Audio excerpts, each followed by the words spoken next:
Madam Speaker.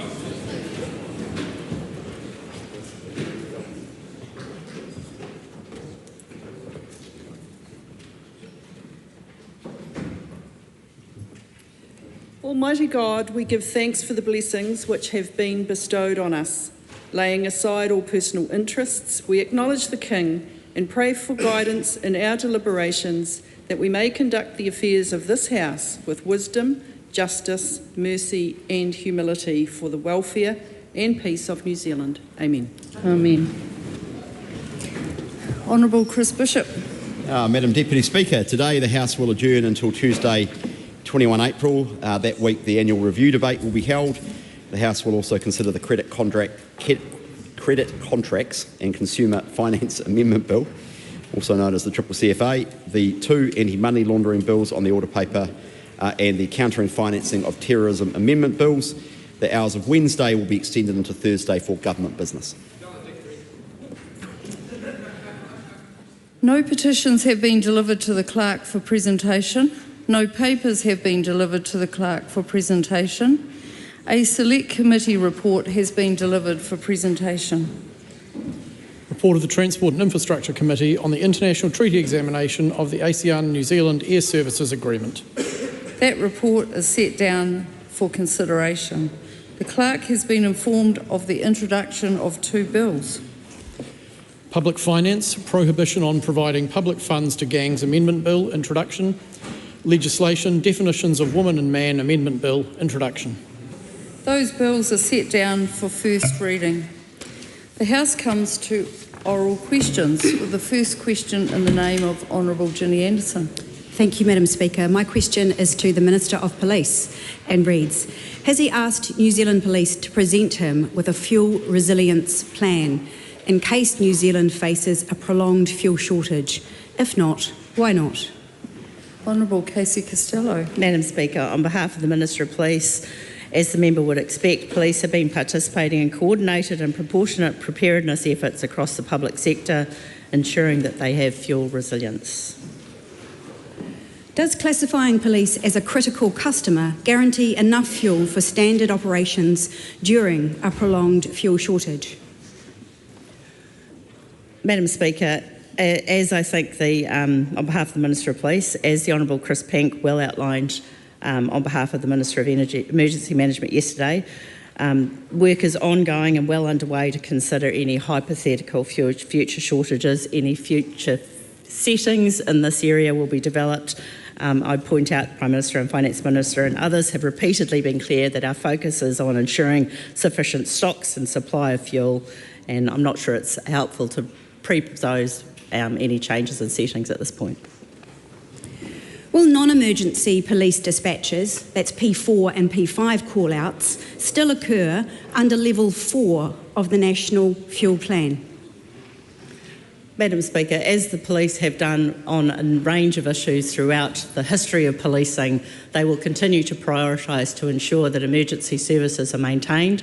Prioritisation is a matter of operational police performance. They will deal with prioritisation as it needs to ensure that the public is safe. And I think it is really important that we assure the public that police services will be maintained no matter what settings. Eagle helicopter be able to operate normally under Level 3 or Level 4 of the National Fuel Plan? Madam Speaker, as we've, on behalf of the Minister of Police, as we've stipulated repeatedly, hypothetical discussions around what will or will not happen in future settings is not helpful to the public or reassuring.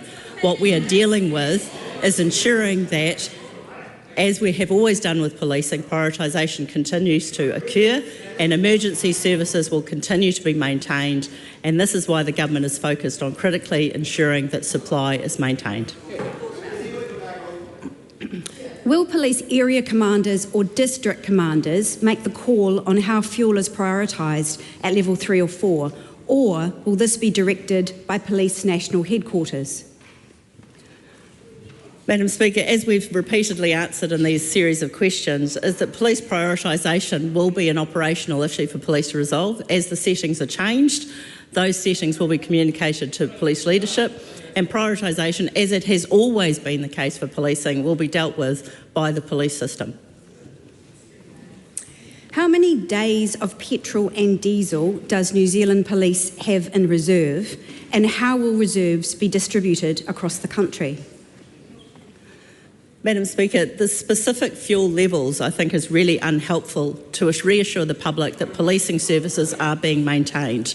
What we are focused on is ensuring that police prioritisation will be the main focus to ensure that emergency services are delivered, and that is why this government is focused critically on ensuring supply, and at this point we do not have issues with supply, and therefore future settings and discussions at this time are not helpful. How are police meant to plan ahead, budget and be prepared if there is absolutely no detail on the operational implications of this fuel crisis? Madam Speaker, on behalf of the Police Minister, planning is ongoing and continuing. We have a fuel plan in place. The settings will continue to be changed. It is not a fair reflection of policing to say that they have no plan or no systems in place. As I said in the primary answer, that these plans are being dealt with and police are involved in the future settings and will continue to do so. We have every faith in the police's ability, and this government is supporting that by ensuring supply is maintained, as according to the announcements that we've made around increasing storage that was secured by Minister Jones and announced by Minister Jones this morning. Supplementary, Honourable David Seymour. Would the Minister anticipate severe scrutiny from the opposition if a government was to start interfering in police independence right down to the level of detail when they fill up their petrol tanks? Madam Speaker, on behalf of the Minister of Police, we are assured that, and we have every confidence in police management and capability to plan, and this is why the Police Minister does not need to speculate about that level of detail, because we have full confidence in the police executive and management to deal with these issues. Question number 2, Honourable Julianne Genter. Tēnā koe, Madam Speaker. My question is to the Minister of Transport.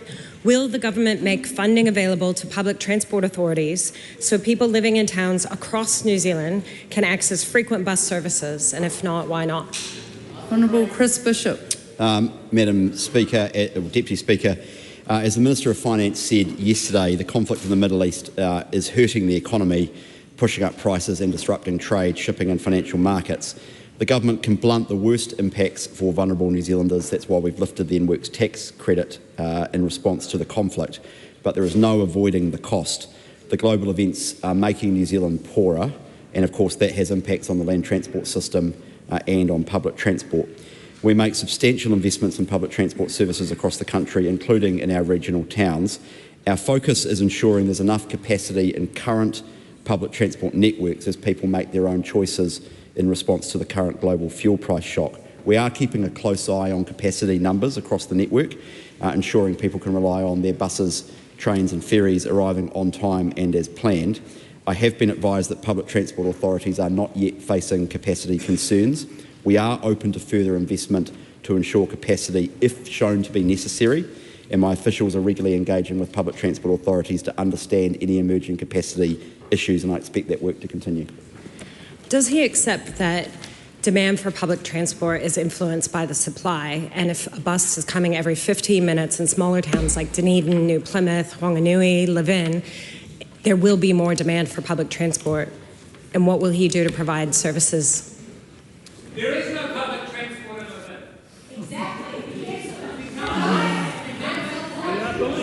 Okay, we'll let the Minister answer the question and thank the member for Tim Costley for pointing that out. We'll now listen to the Minister, thank you, who's the person answering this question.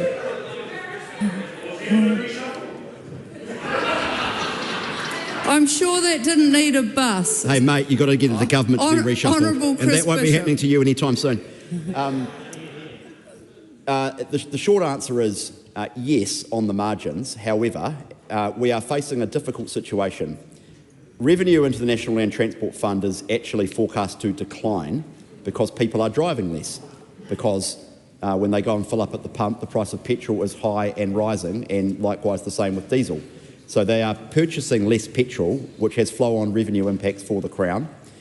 We're also facing rising costs because 80% of our buses are diesel buses, and the price of diesel in particular is rising quickly and has increased quite a lot, as I think the member knows. So we are facing both forecast declining revenue and rising costs. So we're in a difficult situation. Our focus, as I said in the primary answer, is on maintaining existing services so that they can continue to operate, because the last thing I would want to see at this time of great peril is people not being able to take public transport when they need to make the switch out of their cars. Will he indicate to councils that they could now apply or reapply for funding for proposals they had worked up under the previous government that would have massively improved bus services in New Plymouth, in Dunedin, in Christchurch, and all of those proposals were abandoned because of the change in this government's transport policy? Well, that second assertion in that member's question is not borne out by the facts. The public transport activity class funding range rose between 2021 and 2024 and 2027. There is hundreds of millions of dollars more flowing through to public transport under this government as compared to the previous government. Unfunded wish lists are not something that any government is in a position to fund at any particular time, and there were funding proposals under the previous government that were also declined because of revenue constraints in the National Land Transport Fund, as I think the member knows. As I say, our focus is on maintaining existing services. The member did not seem to listen to my last two answers, which is that we are facing a crunchy situation where revenue is declining and costs are rising in an already constrained National Land Transport funding environment. So we are focused on keeping the existing services running rather than looking at new services. Is he aware that electrifying the bus fleet or the ferries in Auckland and Wellington could save an estimated 27 million litres in diesel each year? If so, will he reconsider his government's funding cuts to electrification of public transport vehicles and vessels? Well, I'm proud of the record of past national governments in electrifying the rail network in Auckland, for example, and so the member's general point that electrification at the moment is lowering costs is, of course, correct. We have to weigh up funding those sort of things that the member is talking about, which would not create immediate short-term help, although would obviously in the long term, with the immediate funding situation and difficult crunch that we find ourselves in. So as I say, our focus is on making sure that buses, trains and ferries that currently run in Auckland, Wellington and Christchurch and other regional towns and cities around the country can continue to operate. Will he consider reversing the cuts to free and cheaper public transport for children and young people as a timely, targeted, temporary action to help families who are struggling with higher fuel costs? The government is not in favour of broad, untargeted subsidies on the grounds that they don't focus on those who need help the most, and they don't meet the government's criteria of the support we are looking to provide during this time of timely, temporary and targeted. And as the Minister of Finance has made clear at various points, we need to learn the lessons of past response to crises when responses were not timely, targeted or temporary, and we are now paying the price today for those profligate decisions. Our focus is on maintaining existing services. The government provides, through Super Gold Card and Community Service Card concessions, quite extensive and generous subsidies already for public transport. I'm not ruling out further extensions, but nor am I ruling it in, because, as I say, we are facing a very difficult funding crunch in which we need to make sure existing services can continue to operate. As I often say to the Greens, there is no magic money tree, and to the extent that there is one, the leaves just got clipped off. Given that there is a crunch in funding, will he consider putting on hold the hundreds of millions that are currently going into planning for highways that won't be built for decades, so he can provide frequent, affordable, reliable bus services and public transport services to people right across the country? Well, it's important, as I think the member knows, not to confuse capital and operating costs. It is true that some of the projects the government has been looking at as part of the long-term transport infrastructure pipeline, some will not start for some years. And of course we are at the moment, a day-by-day, week-by-week, month-by-month proposition. We are giving due consideration to all of the funding pressures on transport. As I think the member, I hope, would acknowledge, it's a very tricky situation for the country, and transport is at the epicentre of that funding challenge. Question 3, Cameron Brewer. Thank you, Madam Speaker. My question is to the Minister of Finance and asks, how is the government addressing the economic impacts of conflict in the Middle East? Honourable Nicola Willis. Mr Speaker, the government is responding to the conflict in the Middle East in a measured and targeted way, Madam Speaker. Fuel continues to flow and there is no immediate supply disruption, with 59 days of petrol, 52 days of diesel and 46 days of jet fuel in country within our exclusive economic zone or in the water heading here. But higher global prices are putting pressure on households and businesses. In response, we are acting on 3 fronts: providing temporary targeted support to the squeezed middle, strengthening fuel resilience, including storage and supply options, and working closely with industry to monitor impacts in real time. Our focus is on staying ahead of the risk, protecting New Zealanders both now and in the future by using responses that are temporary, targeted and timely, and keeping the economy moving. Supplementary. What further actions is the government considering to bolster fuel supply? Mr Speaker, yesterday ministers signed off on a proposal through the Regional Infrastructure Fund to increase New Zealand's diesel storage capacity through a commercial arrangement with Channel Infrastructure at Marsden Point. This will provide up to an additional 93 million litres of diesel storage, which is around a 20% increase in current capacity, providing New Zealand with greater resilience if global supply conditions deteriorate. Alongside this, officials are continuing work on options to bring in extra supply, including options to convert our existing international fuel tickets into physical fuel that is accessible to New Zealand, and engaging with importers on commercial proposals to secure additional supply from a wider range of markets. Taken together, these are prudent, practical steps to strengthen fuel security. Every day in government is better than even the best day in opposition, Kieran. Supplementary. Quiet during questions, please. Cameron Brewer's the only person in the room that should be speaking right now. Thank you, Madam Speaker. Supplementary. What work has the government done on phases 3 and 4 of the fuel plan? Mr Speaker, when we released the framework last week, we were clear that phases 3 and 4 would not be locked in without working alongside industry. These decisions need to be made with industry, not to industry. Since then, we have worked with fuel companies to get more detailed and regular reporting on fuel stocks onshore, within our exclusive economic zone and on vessels further away, giving us a much clearer picture of supply. We have also worked with those fuel companies to get a better picture of what is happening with demand for fuel. We have begun extensive work on the detail of our public sector fuel plan to ensure that government demand is well understood and managed if needed. Alongside that, we have engaged with more than 800 businesses and received more than 830 submissions through our priority bands channel, with further consultation continuing this week. This is about doing the groundwork now, so that if further steps are required, they are practical and can be implemented in an orderly way. We are planning carefully, but we are not at that point now of needing to move to another response phase. Supplementary. How is the government providing additional support to families? Mr. Speaker, I acknowledge that pain at the pump is widespread.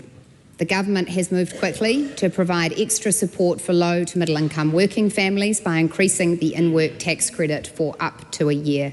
This will make a significant difference for those parents and their children.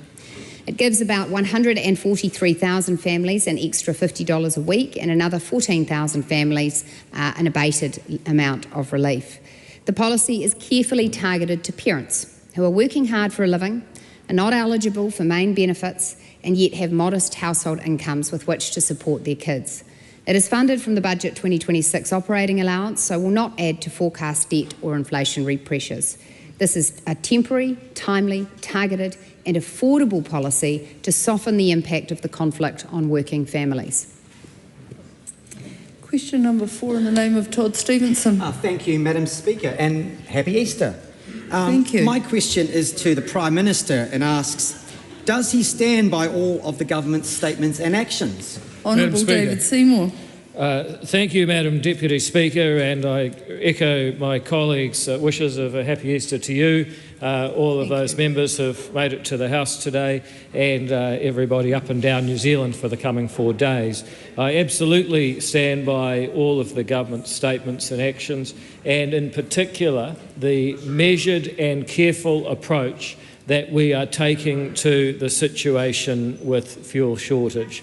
We are being careful to preserve New Zealand's future options, including our fiscal room and our children's education, while also preparing for worse scenarios if they come about. We're taking an approach of maximising the supply of fuel, including by increasing storage capacity and working our diplomatic connections, while being prepared to manage demand if and only if that supply fails or lessens significantly in the future. Supplementary. Why is the government taking this approach?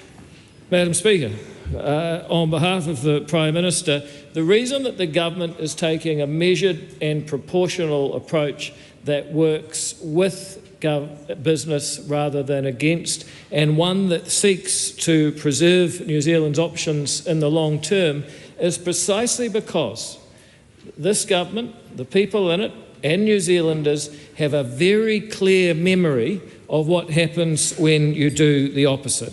We come into this situation with $191.4 billion of debt. Half of that was borrowed, not throughout New Zealand's long history, but just in 3 or 4 years of COVID response. That's why we have to take every new commitment seriously so we don't risk challenges to our credit rating overseas that would further imperil New Zealanders' finances and debt. And it's why we're so committed to ensuring that we keep children attending school, because that is the most important investment we'll make in our future. Supplementary. What did the government consider when making the decision on increasing mileage rates for home and community support workers? Madam Speaker, we have as a mantra that anything we do must be targeted, timely and temporary. That means that if we're going to take taxpayer money, particularly that borrowed from younger New Zealanders, from future taxpayers, then we make sure that the money goes to the people in the greatest need with a specific reason, and it ends as soon as the pressure is over. And that is why we have decided to give an increase in mileage rates to those people who travel for work, not those people who travel to work. It's those health and support workers that have often quite low incomes. They travel from home to home helping vulnerable New Zealanders. Those people getting hammered by fuel prices as they go about their job, they deserve a mileage uplift because they're travelling for rather than to work. And just 2 weeks ago, we said that for those who work, have children and have low incomes, we would increase the in-work tax credit. These are a very stark contrast from just hosing out money en masse and worrying about who pays for it later. Supplementary. What did the government consider when making the decision to deliver extra fuel storage for New Zealand? Mr. Speaker, we need to make sure that we have optionality so that if there is an increase in fuel supply and we need to be able to take advantage of that increase, we can do that, lest there be a shortage down the track. There is a chance that there will be lumpiness in the supply of fuel. That is something that is absolutely critical to be able to capitalise on, and these extra 90 million litres delivered in the next 8 weeks for a $21 million commitment by the government represents excellent value by any standard, including that of the Regional Investment Fund. And I just want to respond to something from Damien O'Connor, the former member from the West Coast, who said that tax cuts were indiscriminately hosing out money. Let me just get something straight. The money belongs to the people. The government takes it off them in taxes.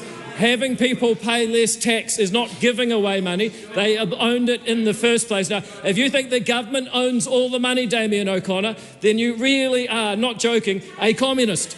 I think that last statement was unnecessary, and I'd ask the member to withdraw it. I think the rest of it was a good explanation in response to the interjection that was made. Madam Speaker, I withdraw. Thank you. Supplementary. Todd Stevenson. Todd Stevenson. Quiet. Are Stevenson. Are there any suggested initiatives the government has considered but decided not to progress? Madam Speaker, yes indeed, we remain open to ideas. For example, we've opened at the Ministry for Regulation a red tape tip line because we believe that there are ideas out in the community that we may not have had, that we don't have a monopoly on wisdom, and that position of humility I think is important for any government to take at a time like this. But we've seen other initiatives, such as unions who are supposed to represent workers actually campaigning for workers not to go to work, even taking legal action to avoid going into work. We've seen people suggest blanket subsidies for public transport, no matter how rich or poor the people benefiting may be, no matter the fact that people who take public transport are not actually affected by fuel prices. In fact, people are moving to public transport in order to avoid public transport. And Julianne Genter says it conserves fuel. But what she doesn't realise is that's exactly what people are doing now. New Zealanders are moving to public transport at current fares in order to preserve fuel. And that is what prices do. That is how markets work. And that is the opposite of how communism works. Question, quiet please. Question number 5 in the name of Reuben Davidson. Thank you, Madam Speaker. My question is to the Minister for Economic Growth. Has she read the Sustainable Business Council report that shows how a sustainable growth pathway could boost New Zealand's GDP by $22 billion annually by 2035? Honourable Nicola Willis. Mr Speaker, I have read the recommendations of that report.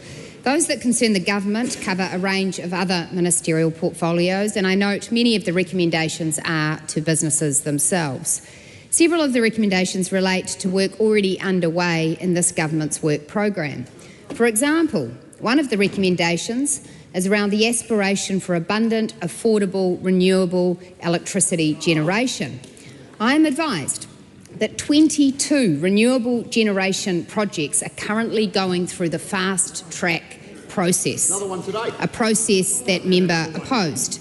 In fact, I am advised that more renewable energy has been commissioned in this term of government than in the previous 10 years combined. Fantastic. Supplementary. Great news. Has scrapping support for businesses transitioning away from fossil fuels left them more exposed to price shocks and less able to invest in cleaner, cheaper energy?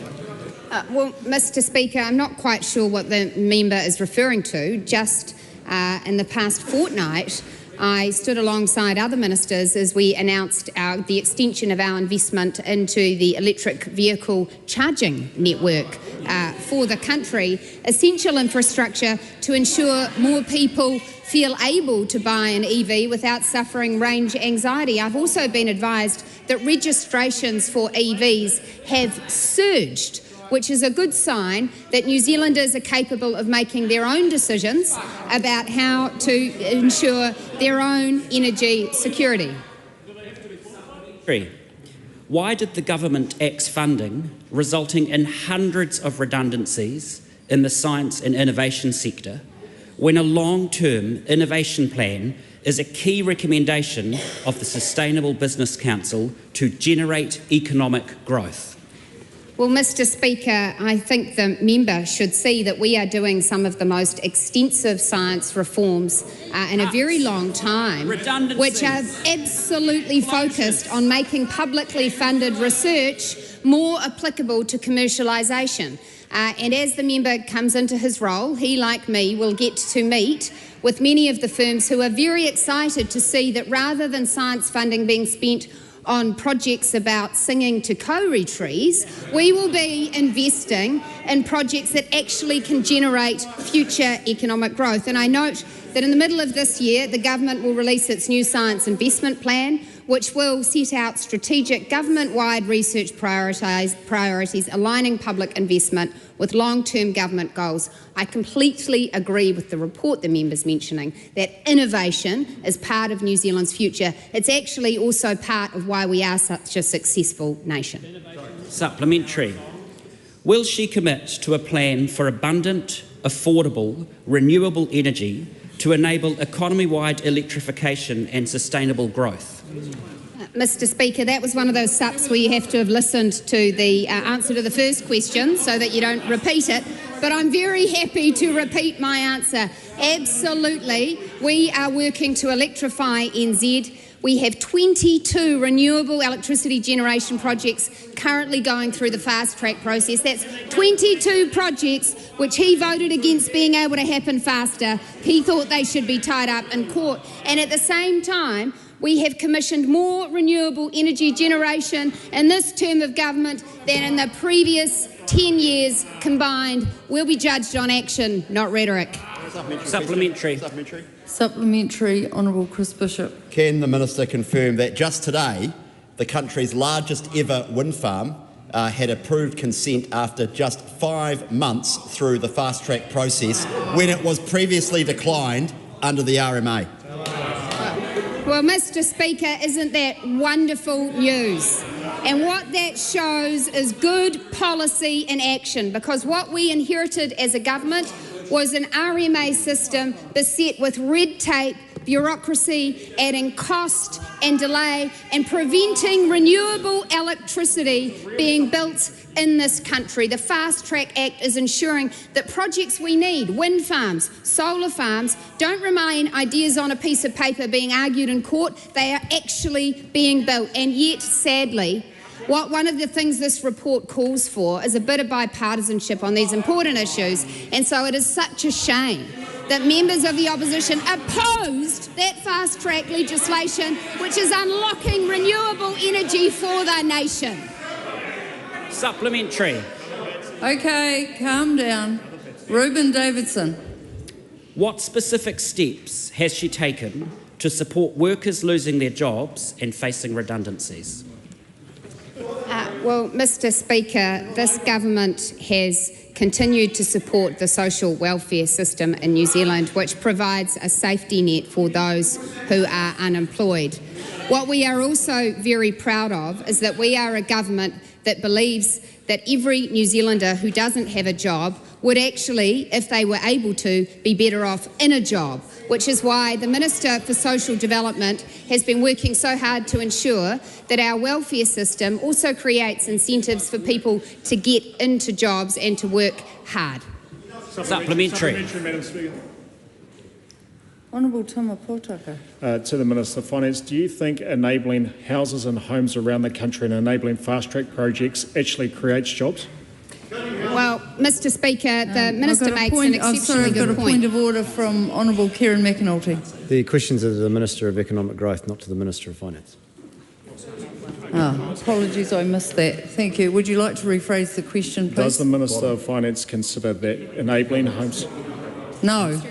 Does the question is not to the Minister of Finance. The question is to the Minister for Economic Growth. Thank you. Does the Minister for Economic Growth consider that enabling houses throughout the country to be built and enabling fast-track projects to be carried out and implemented creates jobs?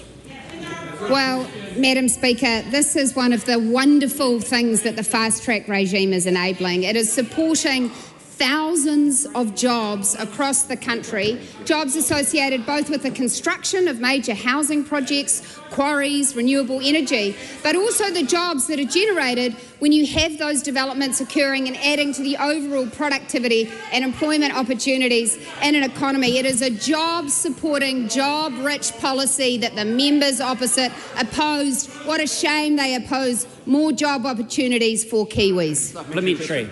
Reuben Davidson.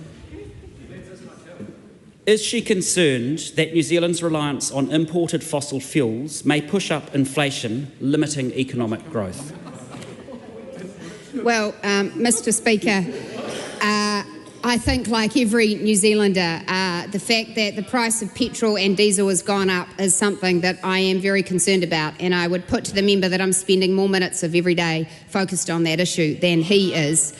And what I would say, Mr Speaker, is that we are seeing that many New Zealanders looking out at the world are forming a view that into the future they themselves would like to be more energy independent. And we are seeing people choosing to buy electric vehicles. We are seeing firms choosing different ways of approaching their energy usage. But one thing that has been said to me several times in the last few weeks is this.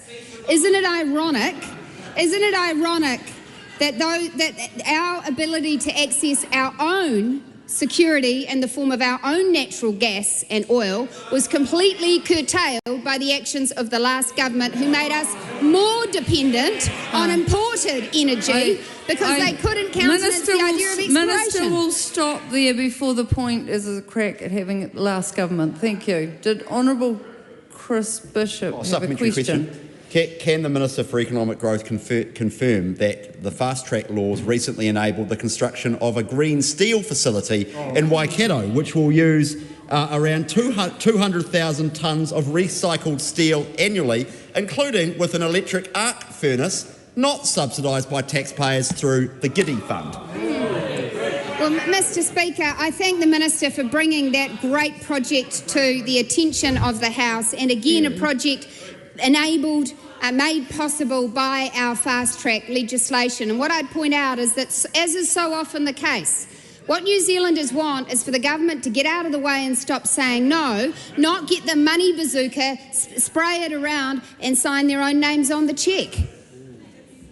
Question number 6, Dr Hamish Campbell. My question is to the Minister of Health. What recent announcements has he made to support home and community support workers with rising fuel costs? Honourable Simeon Brown. Madam Speaker.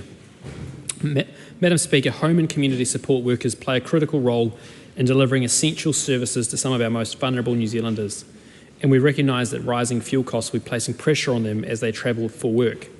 That's why today we've announced that the mileage rates for home and community support workers will increase by 30%, meaning workers will receive an extra $19 per 100 kilometres of travel to help offset the cost of rising fuel prices. This is timely, temporary and targeted support that ensures these frontline workers can continue delivering vital care in people's homes despite global fuel prices driven by conflict in the Middle East. Supplementary. Why is it important to provide this support now? Madam Speaker, home and community support workers require frequent daily travel to provide care in people's homes, and rising fuel prices risk disrupting those essential services. We've increased their mileage rate by 30%, and in practical terms, that means for every 100 kilometres travelled, these workers will receive an extra $19, which covers the current rise in fuel costs, which is around $8.50 for the average petrol vehicle and $11.80 for the average diesel vehicle.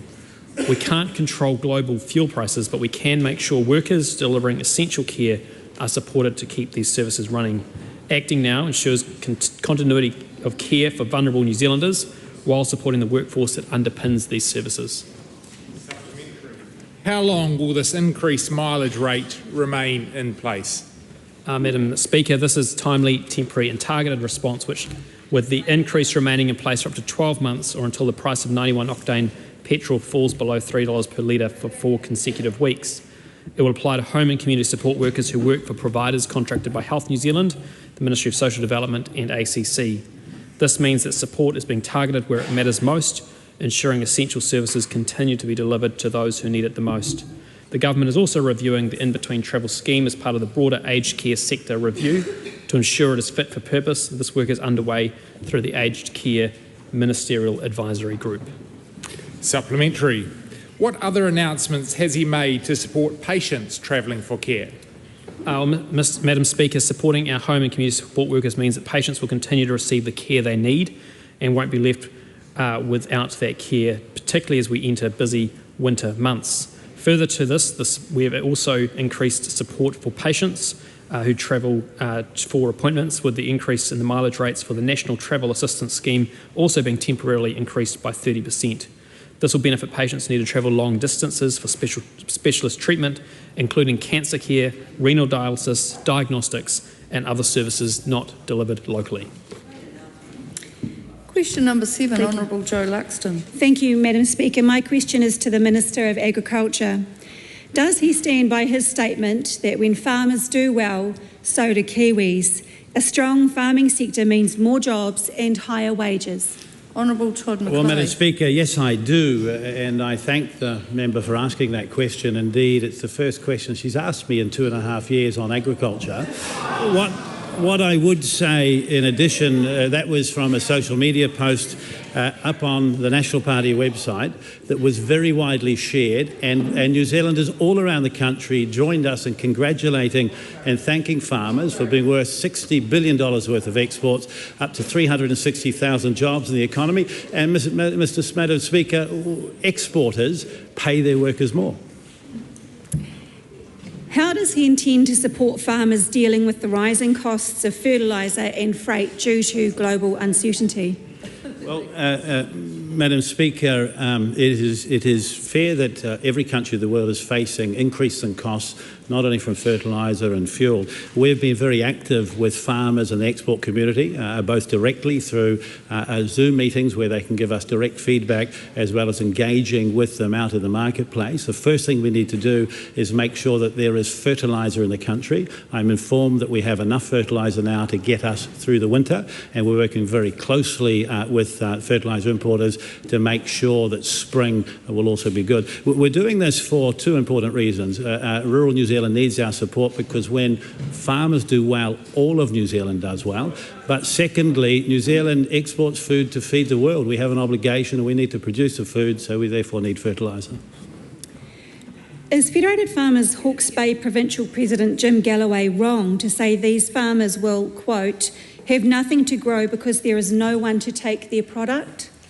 Well, I'd have to check very carefully that that was an accurate quote. But what I can say, in as far as Federated Farmers is concerned, is that when we came to government 2.5 years ago, they did a survey and they came out and they said very openly and widely that confidence in the farming sector was the lowest it's ever been, at -66%.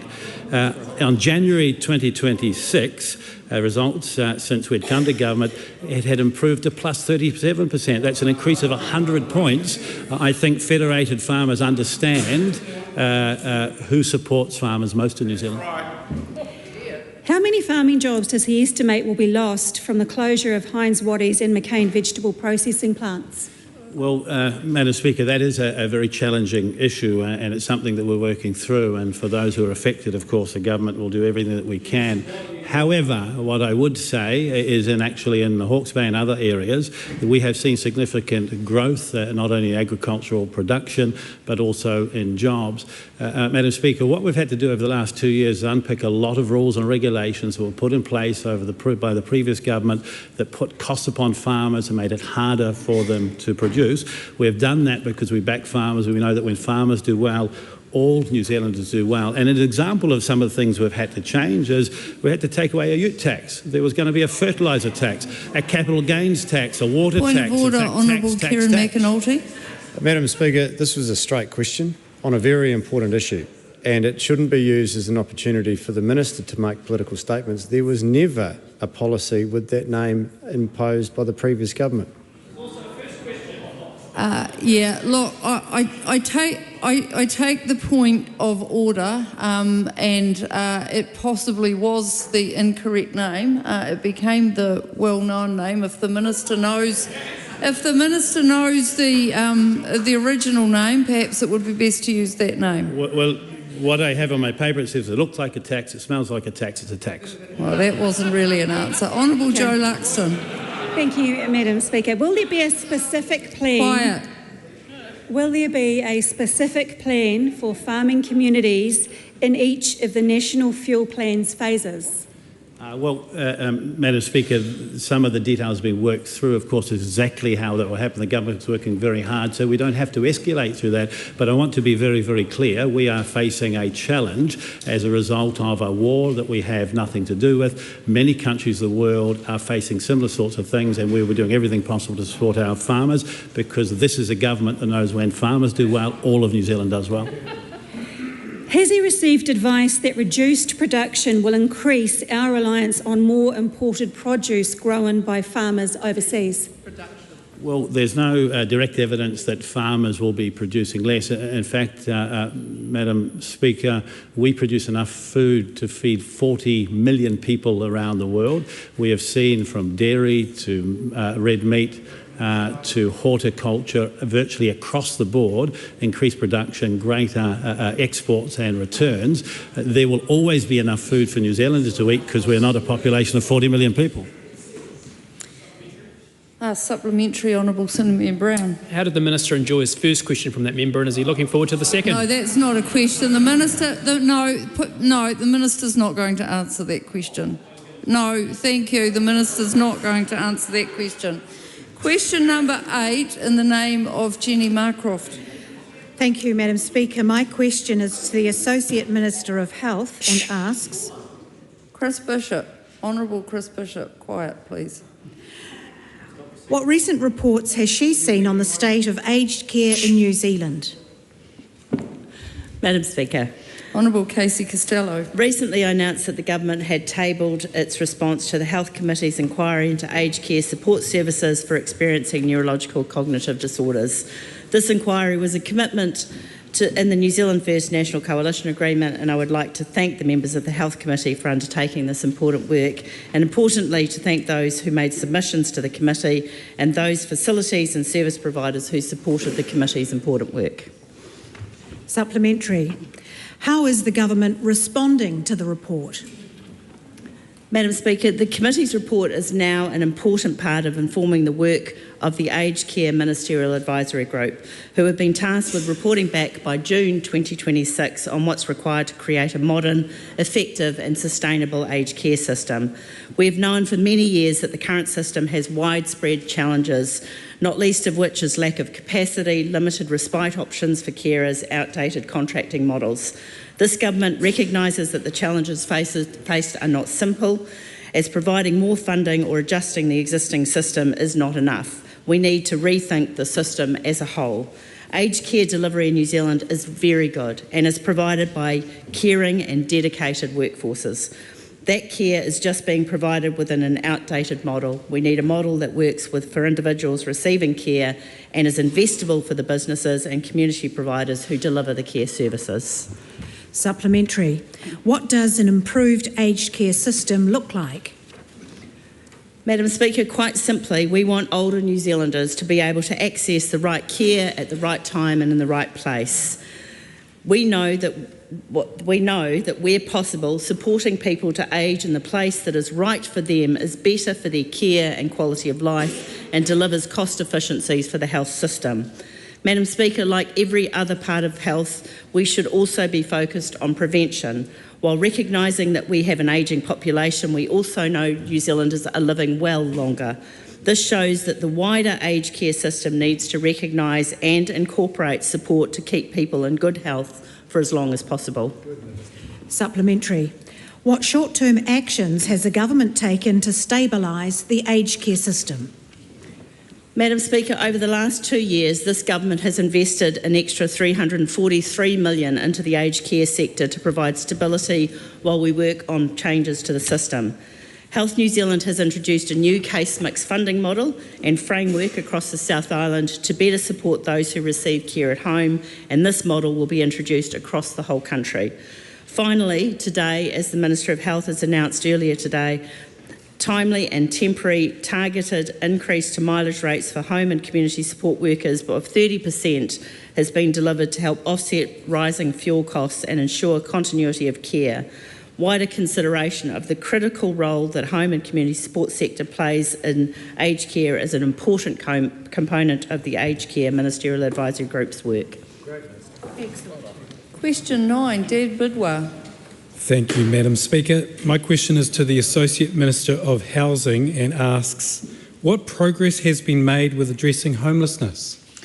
Honourable Tama Potaka. It's Manga o te whare. Since the Mercurial Minister of Housing, Minister Bishop, and I announced the 5 near-term actions to address homelessness in September last year, I can confirm that 515 rough sleeping households have been housed in social housing through the Housing First program up until 25 March 2026. This includes 237 whānau housed so far, and the additional 300 places that this government funded, plus a further 278 households that were housed by leveraging existing contracted capacity and vacancy management across Housing First providers. This government helps deliver the right house in the right location with the right support for those in serious housing need. Supplementary question. What else has been achieved through the government's near-term response to homelessness since September last year? E te manga o te whare, I can report that access for rough sleepers to temporary accommodation through transitional housing has also increased. The additional funding provided last year supported over 280 rough sleeping whānau into transitional housing, with many subsequently moving into social housing or other long-term housing over time, as these whānau get placed in warm and dry long-term accommodation. Supplementary question to the Minister. What difference is this making for rough sleepers and businesses operating in the main centres? Madam Speaker, I regularly join housing and support service providers on morning checks and wake-up calls in the main centres. They have told me directly that the investment announced in September is making a huge and material difference to whānau rough sleeping. My officials shared with me this week an example about a gentleman they met who, through government tautoko, a provider has supported through immediate access into a warm home. He was on the street with a serious and life-threatening health condition. Now he's got a roof over his head, is going to get treatment, knows he has a place to come back to, which is warm, dry and supported by the team at Auckland City Mission, backed up by tautoko from this government. Businesses and stakeholders like Viv Beck at the heart of the city have welcomed the massive decrease in the number of rough sleepers in central Auckland as a result of targeted and timely actions, and a big mihi to the exemplary Minister Brown for his mahi alongside me as the Minister for Auckland on this kaupapa. Supplementary question. What other progress has been made to support those rough sleeping? Madam Speaker, better connection to services, support to households who come out of rough sleeping through outreach services and housing assistance centres, which have been successfully achieved in a number of cities. The MSD team, for example, in Central Auckland are working with Housing First providers and the team at Kickback, supporting the work with rough sleepers, getting benefit entitlements alongside housing at pace. This government is working effectively alongside housing and social service providers and other stakeholders to support those in housing need. Question number 10, Camilla Ballard. Thank you, Madam Speaker. My question is to the Minister for Public Service, Is the government going to encourage public sector workers to work from home to save fuel? If not, why not? Honourable Judith Collins. Thank you, Madam Deputy Speaker. Many thanks to the member for her question on my last day as a minister. No, the public service already has a clear and flexible policy that allows agencies to manage working from home arrangements as required. This policy, along with individual agencies' existing policies, are adequate to manage the situation we face at present. The government's priority for the public service is the essential and frontline services continue to be delivered to New Zealanders. Public service must remain resilient and ready to respond to rapidly changing circumstances, including the current fuel market volatility. While we acknowledge the increase in fuel prices, we do not currently face a fuel shortage. If that situation were to change, then we will consider whether further measures are required. Supplementary. Why isn't the government following international member countries like Australia in actively encouraging public servants to work from home during this fuel crisis? Well, I think that one of the things with being a sovereign nation is you make your own decisions, but also our situation. Who are these people? I know. But it is important to realise that our situation is not the same as Australia's. We are not in the same situation as they are with fuel storage and access. In addition to that, I think it's always good to understand that New Zealand's situation has, I understand, been mentioned at the OECD, I think it was, just recently in Paris, as to the exemplar of how a country should manage this fuel situation and at the same time to keep their economy going. And I think that's critical, that we are actually on the right side of this. The government's doing well, public service is doing well, the public is doing very well. Supplementary. Will the government then follow the lead of major private sector employers operating in New Zealand, like ANZ and Fonterra, by encouraging more working from home flexibility, given that the government employs, directly or indirectly, almost 500,000 people? I think one of the situations is that, again, the government doesn't follow every employer.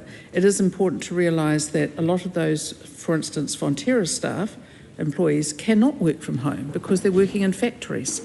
In addition to that, a lot of public servants work or live and work in Wellington, where there is actually very good public service provision, public transport provision, I should say.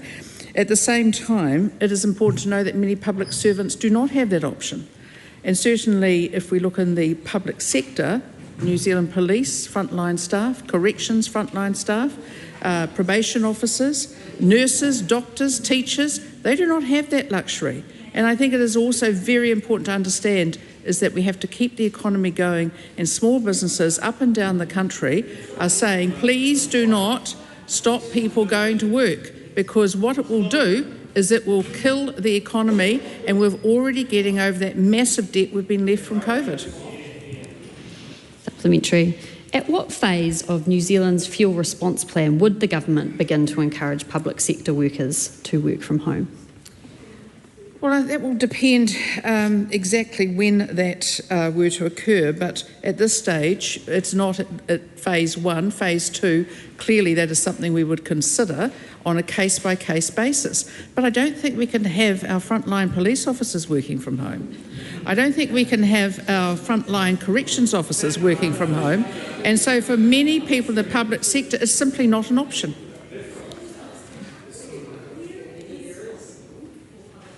Sorry, I missed that.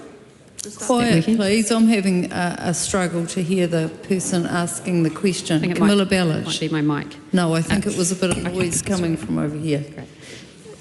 Where it is possible for public sector workers to work from home without impacting operations or output, but assisting to preserve New Zealand's fuel supply, why wouldn't the government strongly encourage public sector workers to work from home?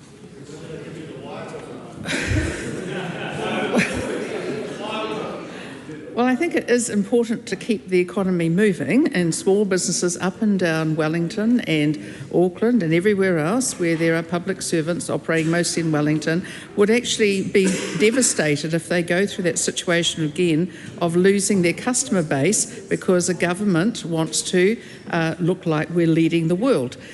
It is important to also remember is that every individual employee in the public service, it's up to the management and the managers as well as the employees to make those decisions. There are many people in the public service who do significant amounts of work from home, either 1 day a week or 2 days a week, and that is something that's arranged between them. We do not think in the government that it is our job to go and dictate to 60,000 plus employees, the public service, how they should operate their commute to or from work, or if they have one. I'll wait for the member. Okay, we'll take one more from over here. Camilla Bellich. Thank you. If countries like Australia and South Korea are encouraging working from home or even considering mandatory work from home provisions for public servants, why isn't New Zealand? Well, I think the member might find that we do not have... Oh, I don't know if everyone's so excitable today. I don't think... We do not have the same fuel situation that Australia has. I'm not across the South Korean fuel situation. But I would say to the member is that if she really wants us to be as rich as Australia, I suggest that she support the RMA reforms and that she also supports fast track and she supports mining. And if she does that, we will be richer than Australia.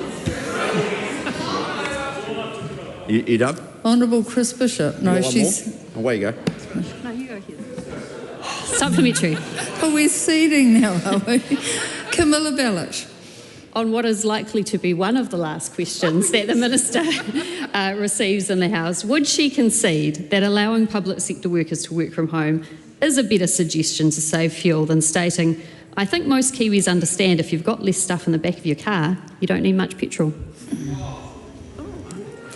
Inasmuch as the Minister is responsible for that question. I don't know who said what, but I think it is important to remember that the public service, even though it is a significant number of people, is not the biggest user of fuel, and nor are its people. It is very important to understand that the public service that we inherited, I have to say, was in a bit of a doldrums. They're feeling a lot better now, and getting back to work.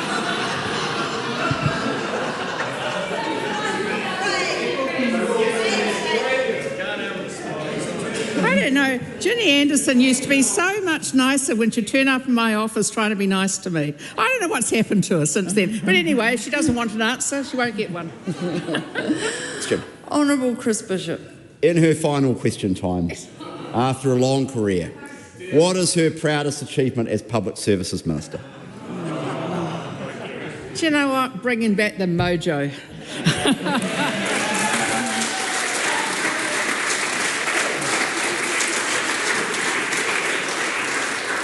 Thank you, and I'm sure we'll have the appropriate moment to say our farewells to Minister Collins when she gets to the end of her tenure.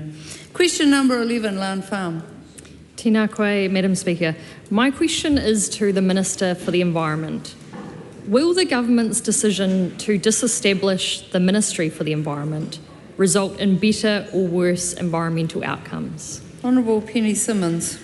Madam Speaker, we acknowledge the concerns raised about disestablishing the Ministry for the Environment, but let me be very clear. There are no substantive changes to the functions under the Environment Act 1986. There is no reduction in environmental protections. The amendments are structural and technical only. Supplementary. What is her response to Professor Bronwyn Hayward, who in her submission on the disestablishment said that she, quote, can find no evidence of the Minister's claim that merging such diverse functions in mega ministries has been successful overseas, and that, quote, it appears Cabinet was presented with incorrect or misleading statements made by the ministers in charge of the bill? Madam Speaker.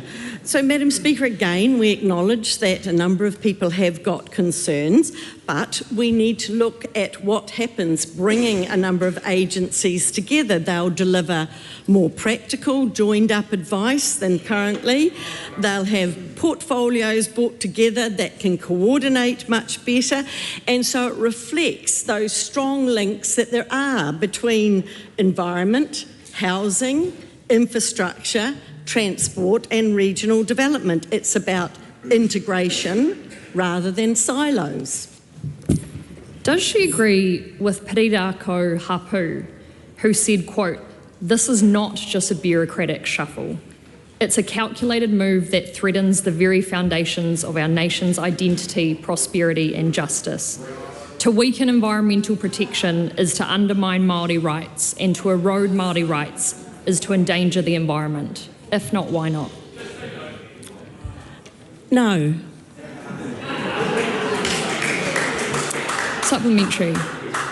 Why does her view, thank you, Madam Chair, why does her view differ from advice from officials and environmental advocates that scrapping the Ministry for the Environment may result in worse environmental outcomes, meaning more polluted waterways and more of our precious species lost?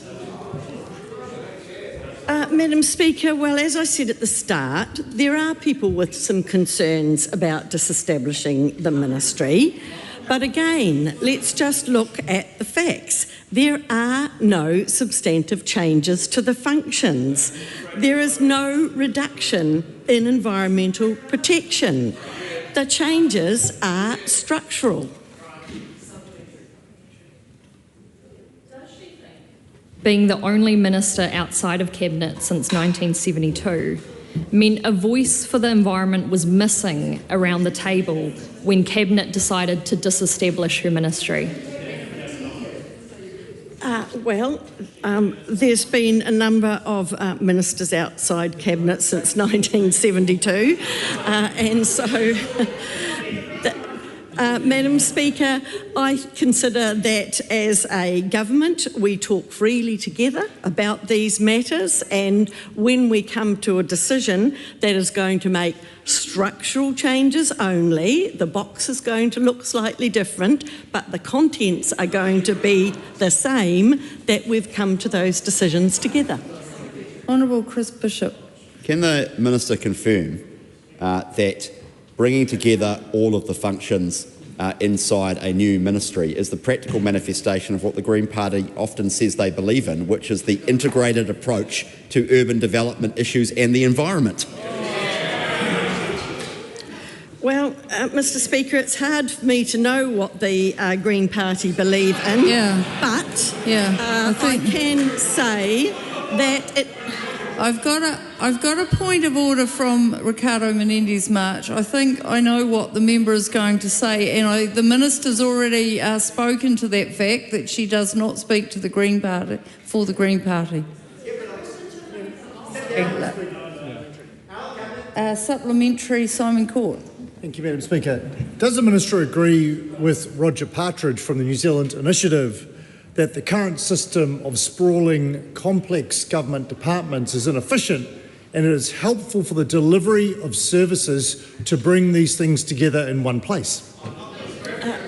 Madam Speaker, certainly operating in silos is really efficient, and integrating these matters that do have good links brings much more practical, joined-up advice and is likely to bring about better outcomes than current arrangements. What is her message to the many submitters and New Zealanders deeply concerned by this decision, who for the last 40 years have expected governments of any political stripes to retain a dedicated voice for the environment at the heart of government? Well, Madam Speaker, again I acknowledge that there have been people that are concerned about this disestablishment, and that hasn't been helped by perhaps some of the misinformation about it. But if we keep coming back to what is actually happening, there is no substantive changes to the functions under the Environment Act. There's no reduction in environmental protection. They're structural changes. Supplementary question, Maria Mino Kapakingi. Thank you, Ms. Speaker. What would the Minister therefore say to survivors from Te Tai Tokerau, the recent severe weather events? You should all know about that. In disestablishing the Manatū mō Te Tai Ao, which is the Ministry for Environment's plain English, just so to be helpful, how will it strengthen if at all, improve when what you're saying is a structural thing only? How will that occur? And the oversight and long-term resilience, to this gentleman twittering to the left of me, to the long-term resilience outcomes for whānau in Te Tai Tokerau. Thank you.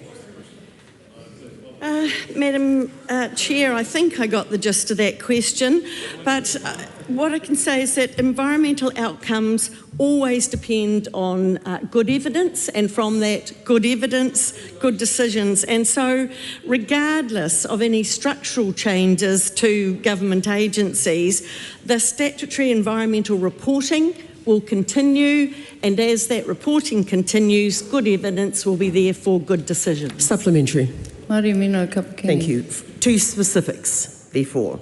What specific safeguards will replace the role of manatū mō te tai ao to ensure regions like Te Tai Tokerau, already exposed to the repeated weather-related environmental pressures, do not experience worse environment outcomes as a result of these decisions? Thank you.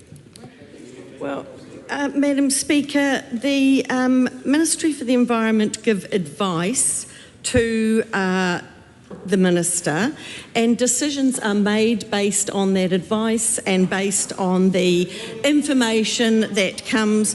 And so, Madam Speaker, there is no thought that a structural change will change the standard of that advice, the level of that advice. Point of order, Madam Speaker. Point of order, Maria Mino Kapakingi. My opening words were specifics, and that's what I was listening for.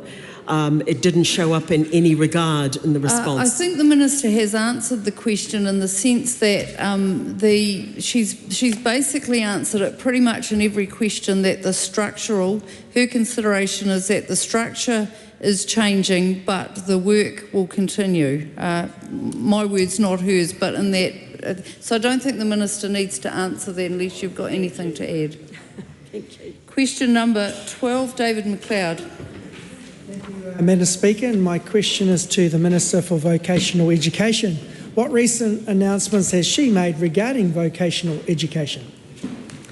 Madam Honourable Speaker, Kenny Simmons. Some wonderful announcements, Madam Speaker. I've recently announced that the remaining 4 polytechnics within the New Zealand Institute of Skills and Technology will begin new arrangements from 1 January 27. North Tech, WIT, Whitireia and Welltech will become stand-alone regional polytechnics supported by the Federation of Polytechnics to ensure access to shared services and ongoing viability. This marks a significant step in rebuilding a vocational education system that is locally led, financially sustainable and aligned with the needs of regional employers, industries and communities. Madam Speaker, we are fixing the basics and building the future of vocational education in New Zealand. Well done. Maureen Pugh. What does this announcement mean for the West Coast?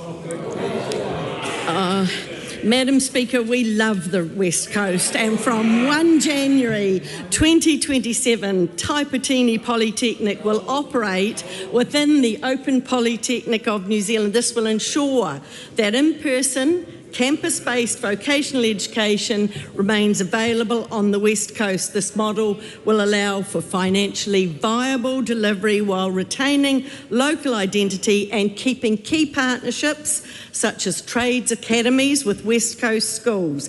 It ensures continuity for students and regional industries, supporting pathways into meaningful work and aligning programs with local employment needs. I thank the local MP for her advocacy work there, Madam Speaker. We are fixing the basics and building the future of the West Coast. Grant McCallum. Madam Speaker, supplementary.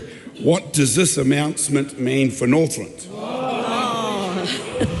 Madam Speaker, from 1 January, North Tech will be re-established as a standalone regional polytechnic.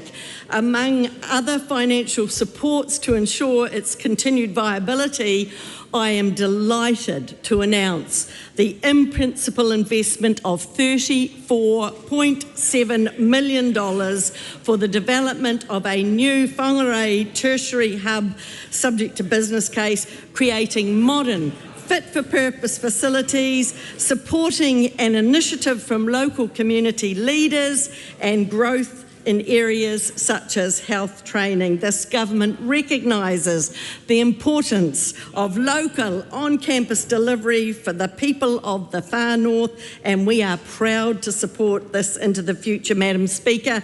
We are fixing the basics and building the future of Northland.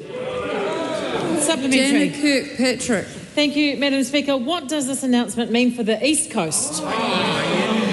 The wonderful East Coast, Madam Speaker, I'm pleased to announce that the Eastern Institute of Technology, EIT, will be receiving $10 million to support the rebuild and improvement of its Hawke's Bay campus in Taradale following Cyclone Gabrielle. EIT Council Chair David Pearson called the announcement, I quote, a genuine game changer for EIT. And the Chief Executive said, I quote again, EIT is well and truly back in business. This funding will ensure our Taradale campus can continue to serve Hawke's Bay for generations to come. Madam Speaker, we are fixing the basics and building the future of the East Coast. Quiet. Honourable Mark Patterson. Supplementary to our newest Cabinet Minister. Congratulations, Penny. What does this announcement mean for Telford? This government recognises that different industries require alternate solutions for delivery, which is why we are delighted to announce that the unique residential agricultural training facility Telford will be receiving $2.4 million to address deferred maintenance to ensure a fit-for-purpose, fully functioning agricultural campus. This will ensure that the hands-on training in agriculture, in rural animal health care and equine skills on Telford's 921-hectare working farm near Balclutha in South Otago will continue to produce work-ready graduates into the future. Madam Speaker, we are fixing the basics and building the future of vocational agricultural training in New Zealand. Oh, I thought for a moment that Glenn Bennett had a question there. That concludes oral questions. I would ask that members quietly leave, and for those of you that we don't see again for the rest of the day, happy Easter. Just move out quietly. Thank you.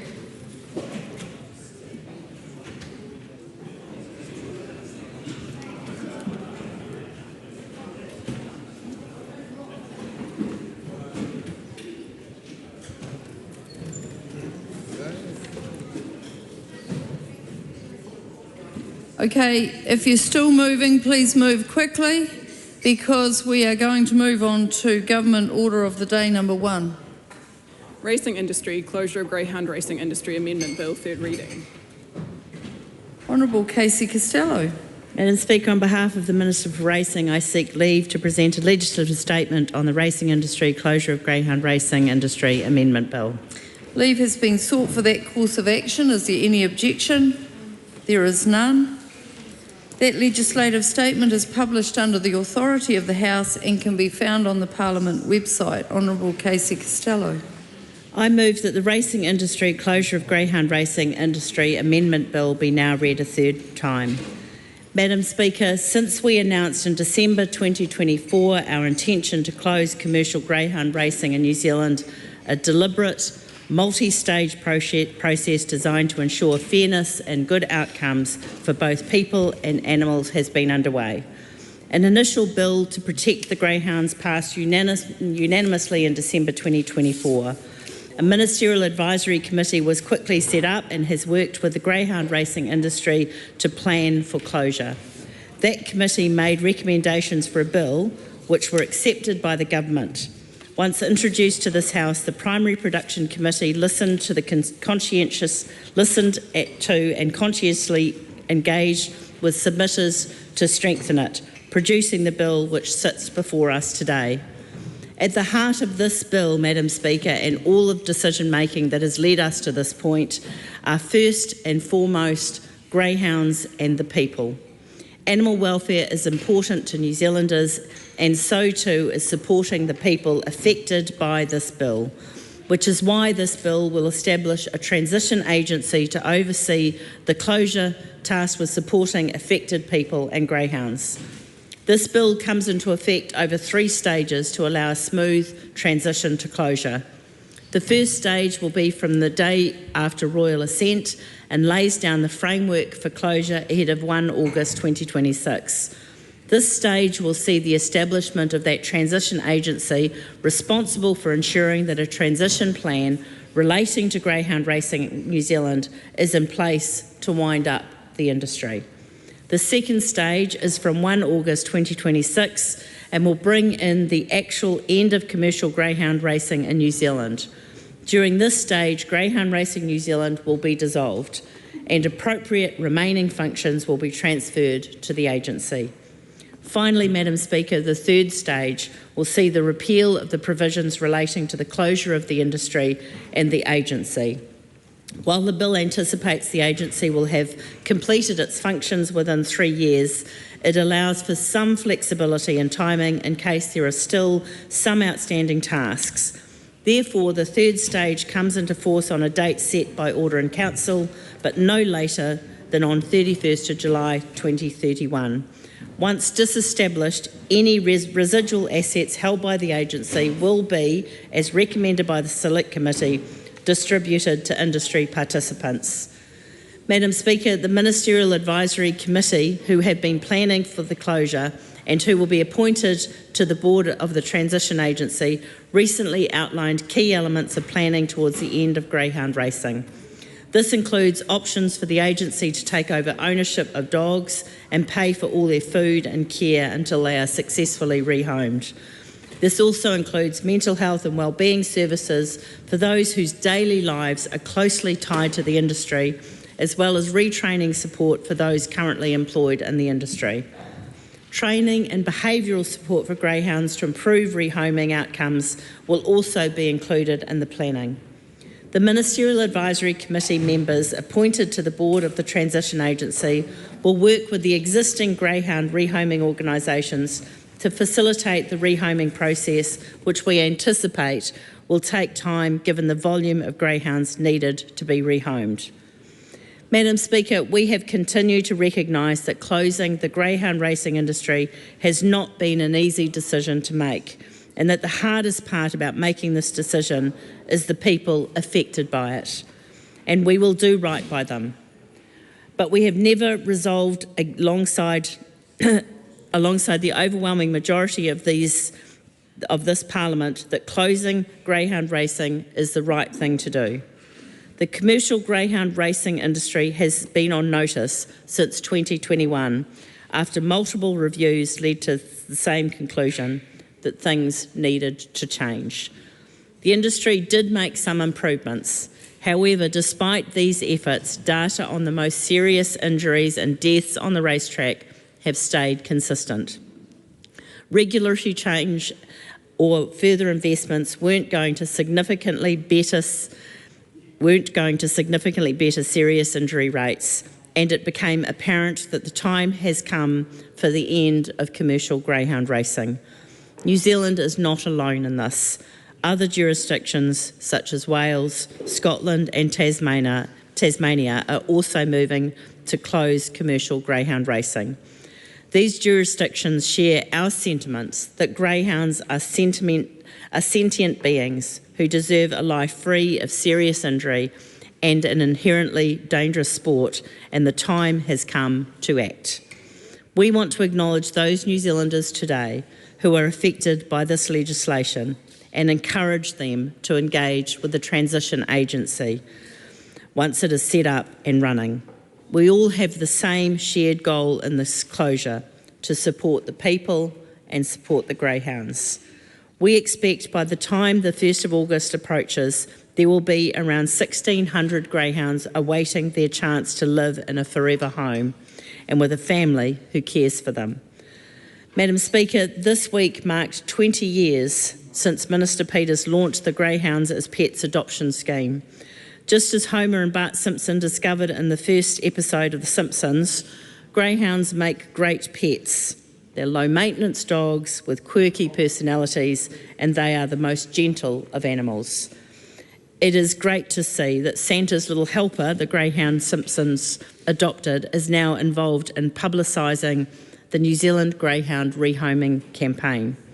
We know that rehoming of these greyhounds is a big task, and one which requires an all-hands-on-deck approach from the Transition Agency, greyhound rehoming groups, and of course the public, and it will take some time.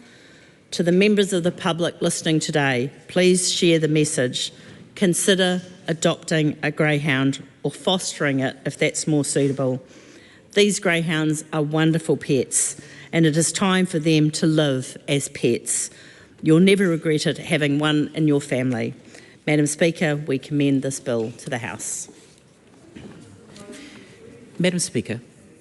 Kia ora ana, Madam Speaker. The House is currently at third reading for the racing industry closure of Greyhound Racing Industry Amendment Bill, and I rise as Labour's spokesperson for racing.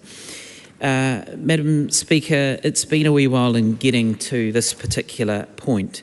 I know that previously there has been some commentary around the fact that this bill currently before the Parliament is the second stage of a bill around seeking to wind down the greyhound racing industry in this country.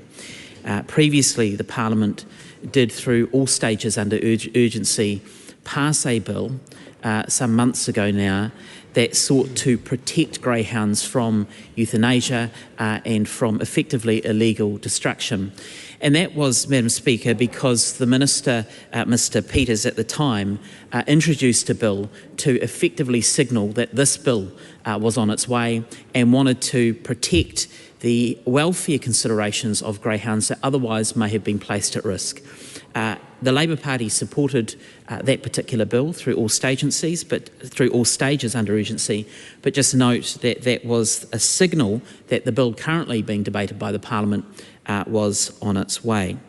We have supported this bill at first reading, at second reading, in its current form through all stages of clause consideration in terms of committee of the whole, and here at third reading the Labour Party will be supporting this bill as it stands today.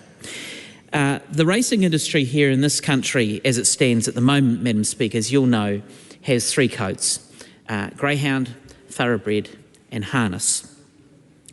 They all have over many years added to the fabric of racing in this country, and all codes continue to race up until this point with the understanding that there is an absolute expectation that those who are involved in those industries have animal welfare as the primary consideration as to everything that they do. Now, we've heard for some time that the greyhound industry was effectively put on notice, as some would say, back in 2021. And we get to this point now where the Labour Party's position is one of support for this bill, because we do believe that it is the right thing to do.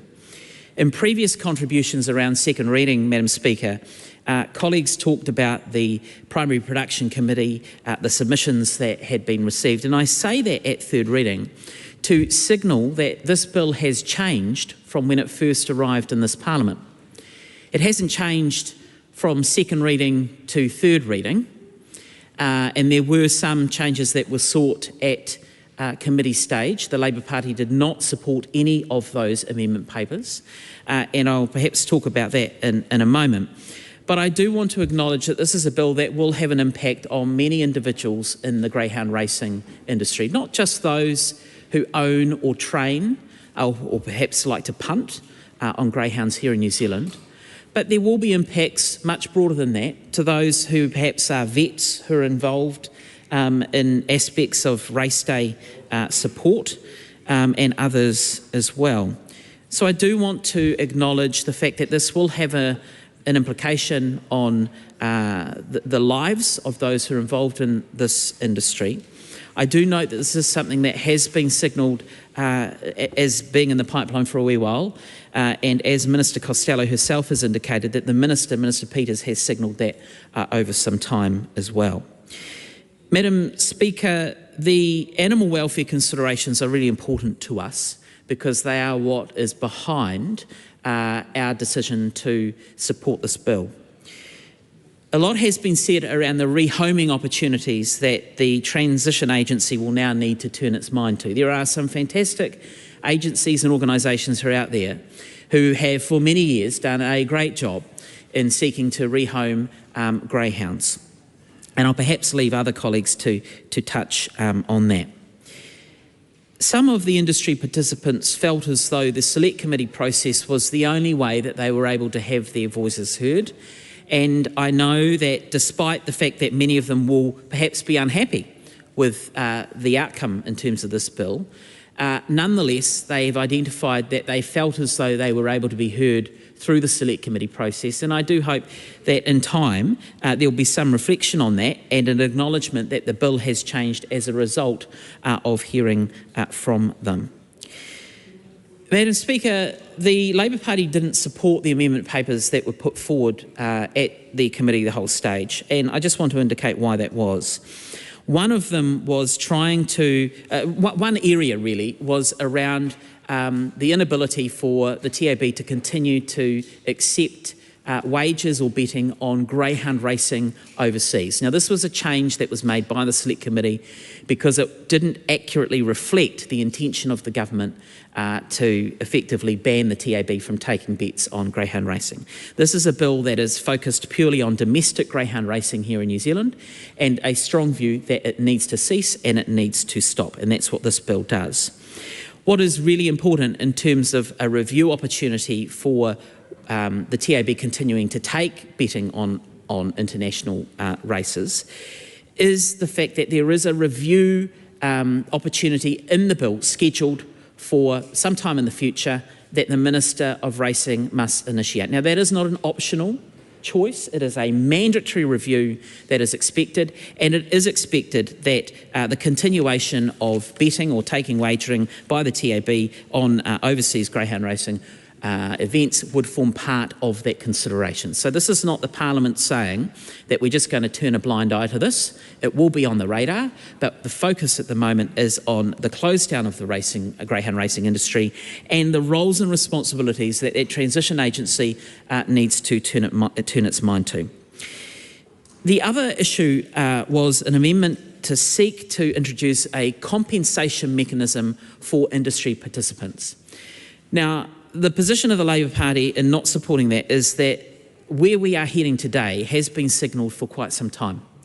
It is our expectation, and it's been confirmed by the Minister in her comments on behalf of Minister Peters today, is that the Transition Agency will be expected to actively work with industry participants to ensure that mental health, to ensure that wellbeing considerations are top of mind, to ensure that there is an opportunity for retraining, redeployment and skill uptake from industry participants as part of this transition agency.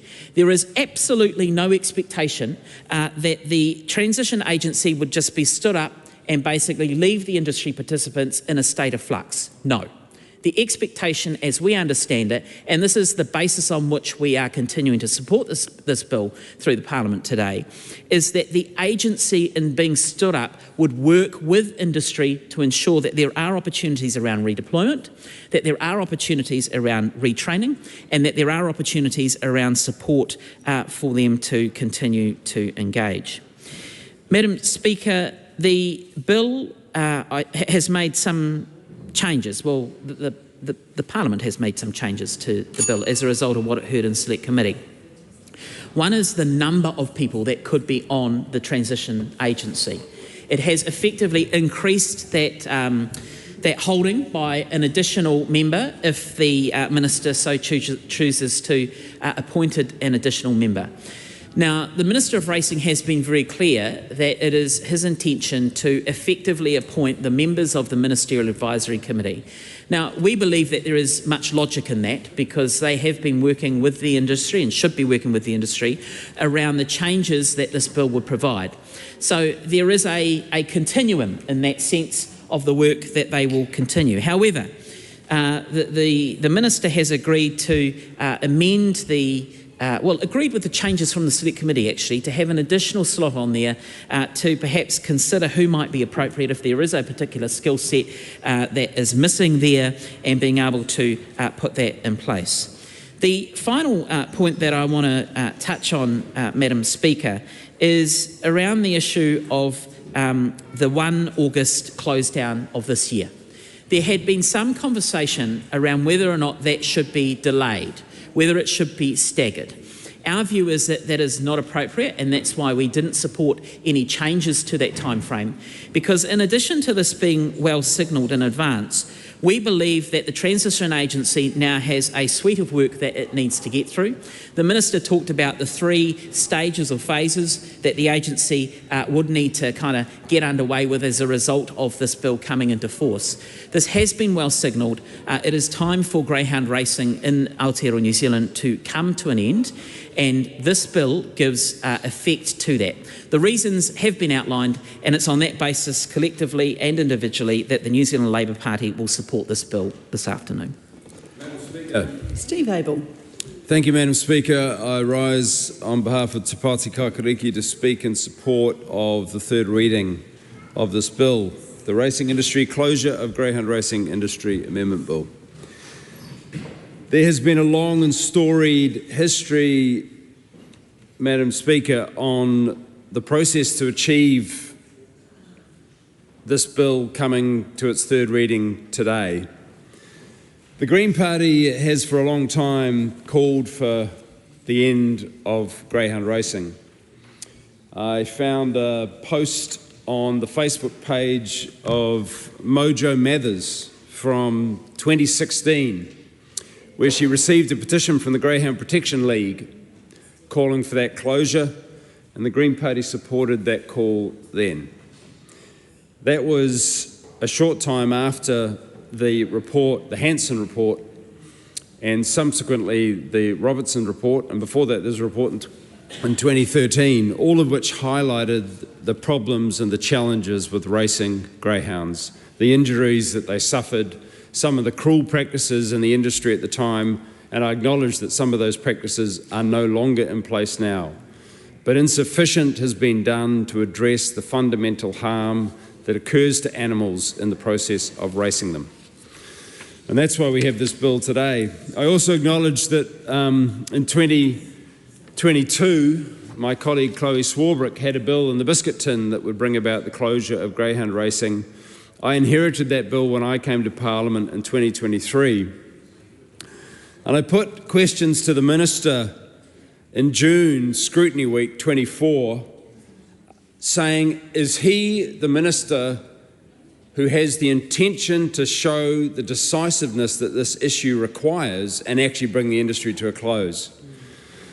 At the time, the Minister obfuscated on the question and reminded the committee that greyhounds love to run. And I said, well, they love to run, but they should be free to do so of their own volition, without the compulsion of being forced to race at times that they may not wish to. The Minister made further comments, and later I had an opportunity to question him as to whether he would, it happened to be at the Pickwick Spa, as to whether he would take action on the greyhounds. And he quite humorously, in his inimitable style, said, when the time is right, there will be a decision, and it will be the right decision, which didn't tell us anything.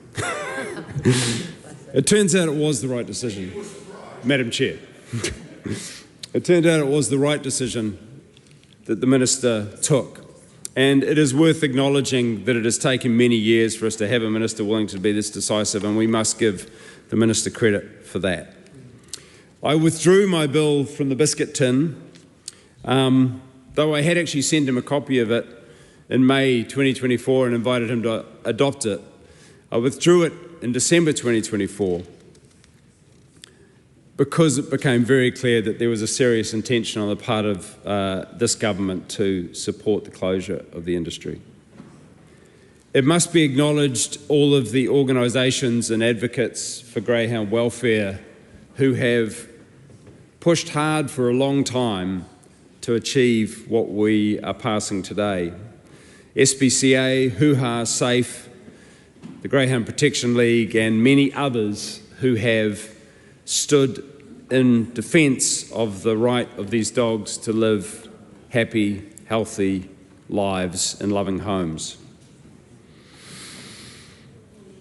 We put up some amendments that my colleague Tangi Utikiri just spoke about at the committee. I should say that the process at the committee was to first of all correct an omission in the part of the drafting of the bill, which actually meant that there would not be allowed to be betting on greyhound racing in Australia, though it was the government's intention to retain betting on greyhound racing in Australia. For us, that has always been a hypocrisy. We cannot say it's illegal for you to bet on greyhounds here in New Zealand, but you can still bet on greyhounds in Australia.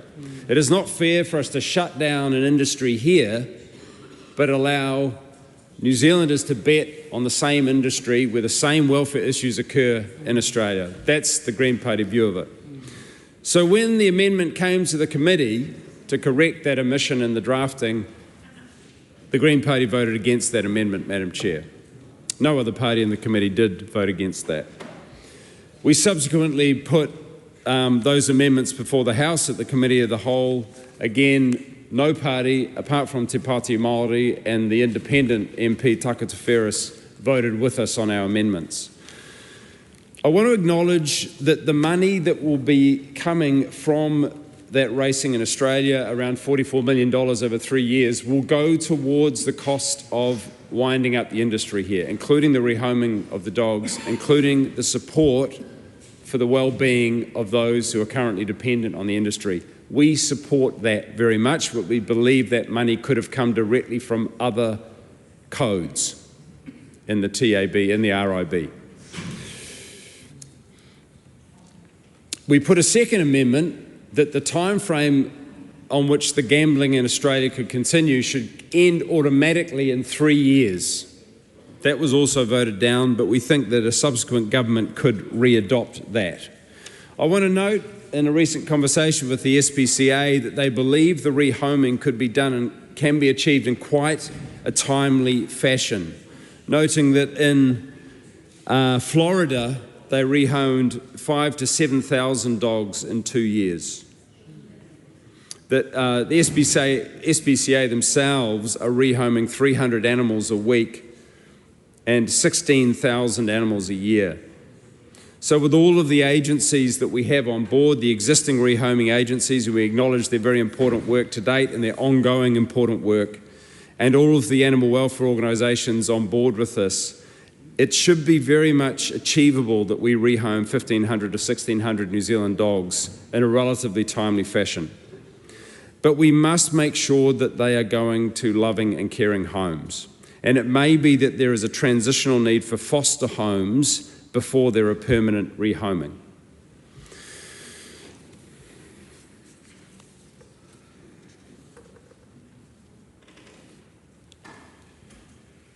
My final word, Madam Speaker, is to just acknowledge that we did hear the heartache that people in the industry feel. We heard that loud and clear. And as I said in the second reading, it is possible to hold two seemingly contradictory views. One, that most in the industry are good, caring people who do care for their animals.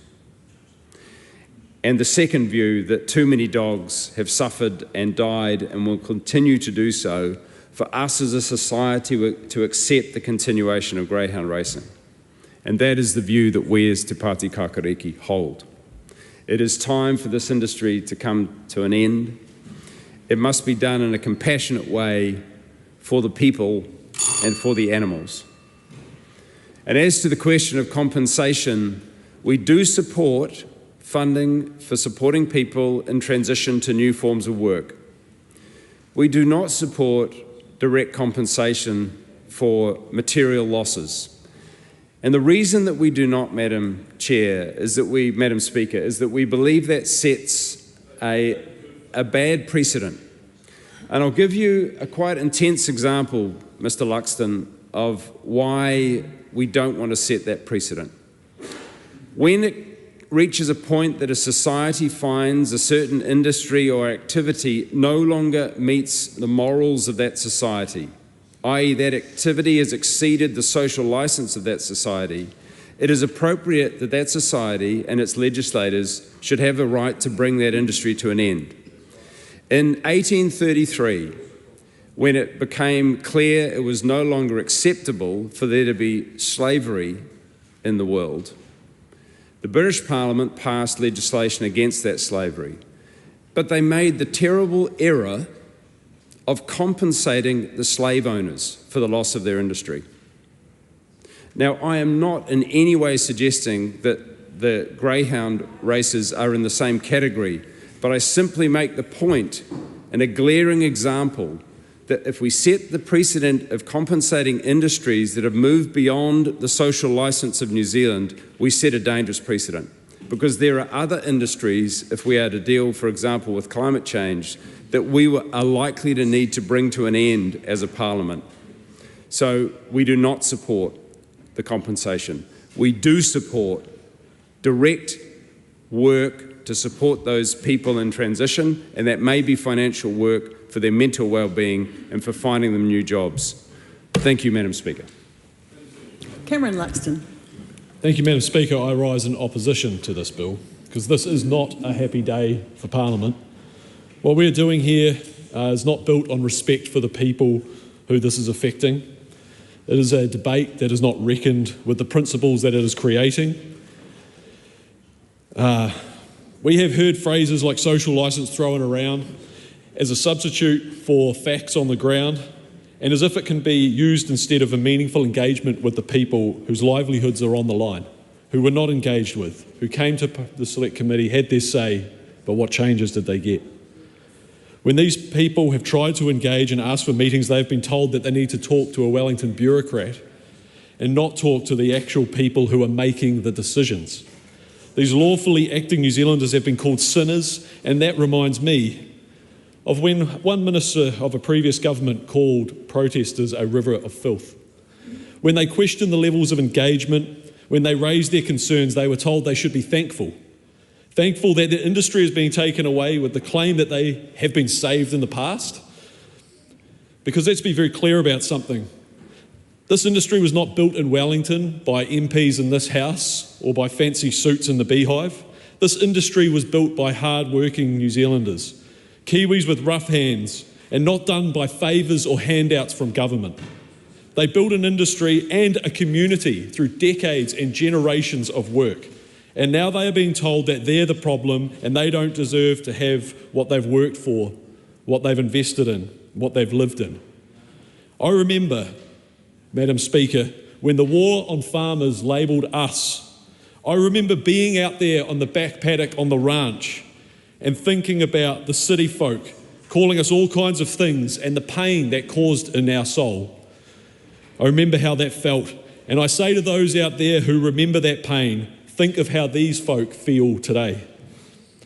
Madam Speaker, I want to turn to the animal welfare issue because this is where the debate has really lost its footing. New Zealanders love their dogs. I think of my hound Uffy and my past dogs who I've loved, Jazz and Tahi. But the way welfare has been talked about and acted upon, and acted as if this was the case, that the greyhound industry were indifferent to the well-being of their animals. The people of this industry depend on good animal welfare. They have built towards it. They have recognised issues in the past and come to terms with them and tried to find a way through. They have spent millions of dollars supporting it. And frankly, their own standards and pride of work depend on those animals. I've visited these facilities and seen these investments. Good animal welfare is about setting policy that is practical with enforceable standards that improve the outcomes for animals. It is not about standing on a soapbox and pretending that a whole industry is evil. That is not a serious animal welfare policy. The simple question that needs to be asked, what actually leads to better outcomes for animals? Is it working with an industry who care about their dogs to improve outcomes, or is it pushing the betting offshore with standards we can't set? This raises questions of intentions. Tonight, many are going to pat themselves on the back and declare victory, but that is just ignorance to the reality of this situation. And we have seen this before, Madam Speaker. Lawful firearm owners were treated as criminals. This House passed legislation unfairly taking their firearms. And back then, ACT was the only party that stood up for them. We said that you should not punish law-abiding New Zealanders just for political convenience. ACT stood alone in the face of a tough political crosswind, and here today we are seeing a similar approach. It is a different sector, but it's the same attitude. A government thinks that it can impose change from the top without trying to work with the people most affected. Instead, the government would rather lecture and demonise than listen. This can be seen in other things ACT has stood up for. ACT was the only party in Parliament that stood up for the unnecessary, burdensome and expensive earthquake regulations, and a decade later, people have come around to the view.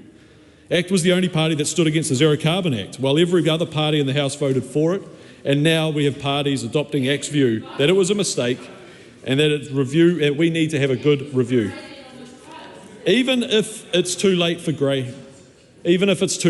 greyhounds, to somebody listening out there, they will eventually come for your industry, and I hope that there is someone left to speak for you. Oh.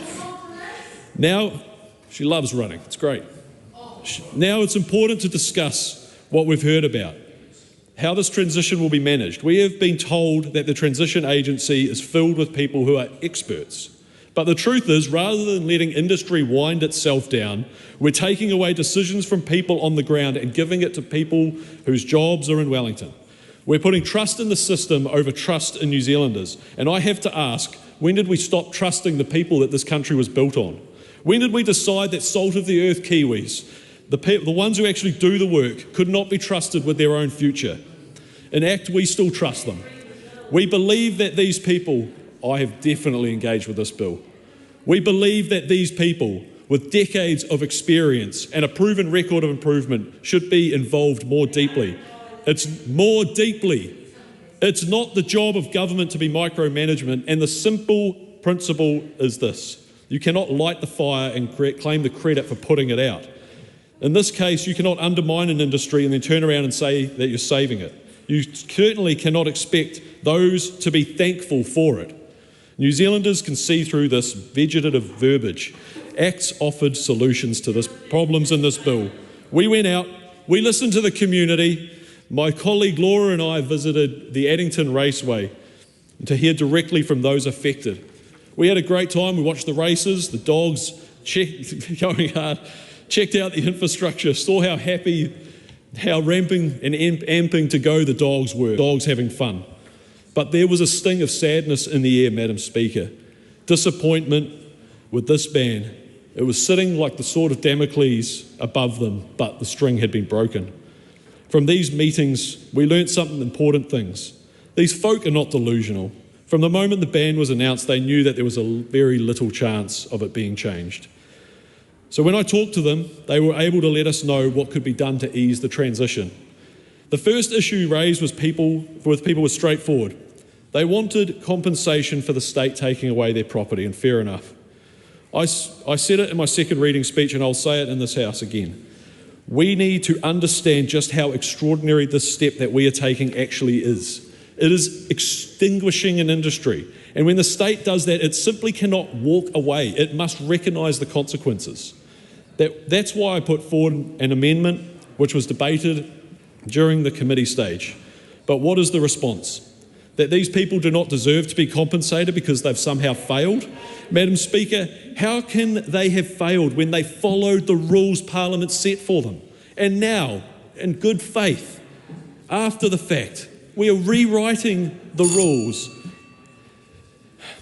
The government has moved the finishing line. Compensation sets the right precedent. It says that Parliament respects property rights. It says that Parliament understands the immense power we hold. It says that when we exercise that power in a way that fundamentally disrupts people's lives and livelihoods, we do so with responsibility, not indifference. The second issue raised by trainers was also clear, and it's one that ACT sought to address. If the legislation is truly about animal welfare, and acknowledging Steve Abel's comments, then there needs to be consistency. We are shutting down a domestic industry on animal welfare grounds while continuing to allow betting on overseas greyhound racing through the TAB. So my proposal was simple, that revenue from overseas betting should be ring-fenced, used only for animal welfare purposes, greyhound rehoming or compensation for those affected. That would at least align the policy with the stated intent. Instead, we are told that continuing overseas betting is necessary to fund the industry closure, but there is a real concern here. Without clear safeguards, that money may not go to where it's intended, and there is a risk that it will simply disappear into the wider racing system. These amendments were proposed to be pragmatic and grounded in common sense. They weren't about stopping the policy. They were about making sure it was fair and consistent. They weren't about stopping the policy. We were trying to make sure that what was being claimed was actually being done. Finally, I want to say something to the participants in the industry and to those who feel like they haven't been heard.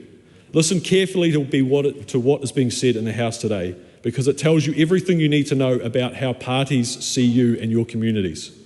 In ACT, we see you as valuable members of a rural New Zealand, of the backbone of our country. Even if ACT stands alone in this, we are proud.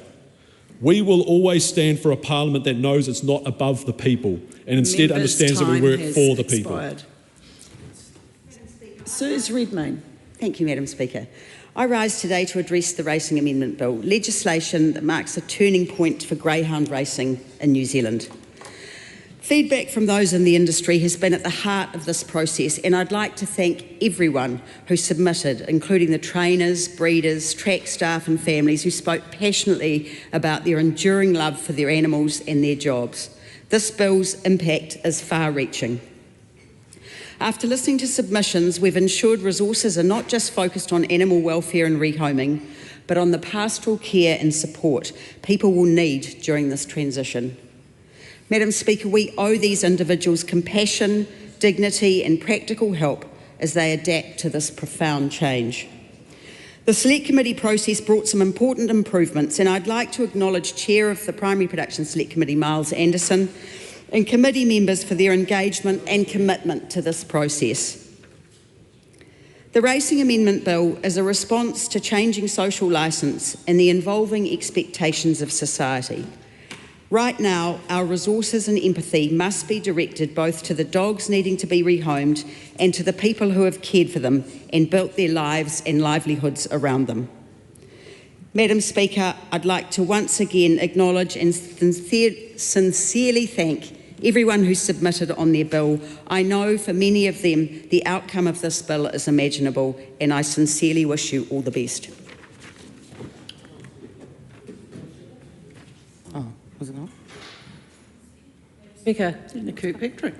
Thank you, Madam Speaker. I rise to take a very quick call on the closure of Greyhound Racing Industry Amendment Bill.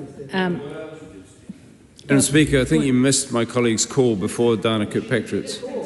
Yes, I did. Yes, she stood. She stood and called. I said, Madam Speaker, and she just went straight to... You weren't listening because you're having a chat over there. David McLeod. Well, I've got to do one anyway. I might as well get it out of the way. I did get up though. You can check the cameras. I did get up. Yeah, I thought it was a split.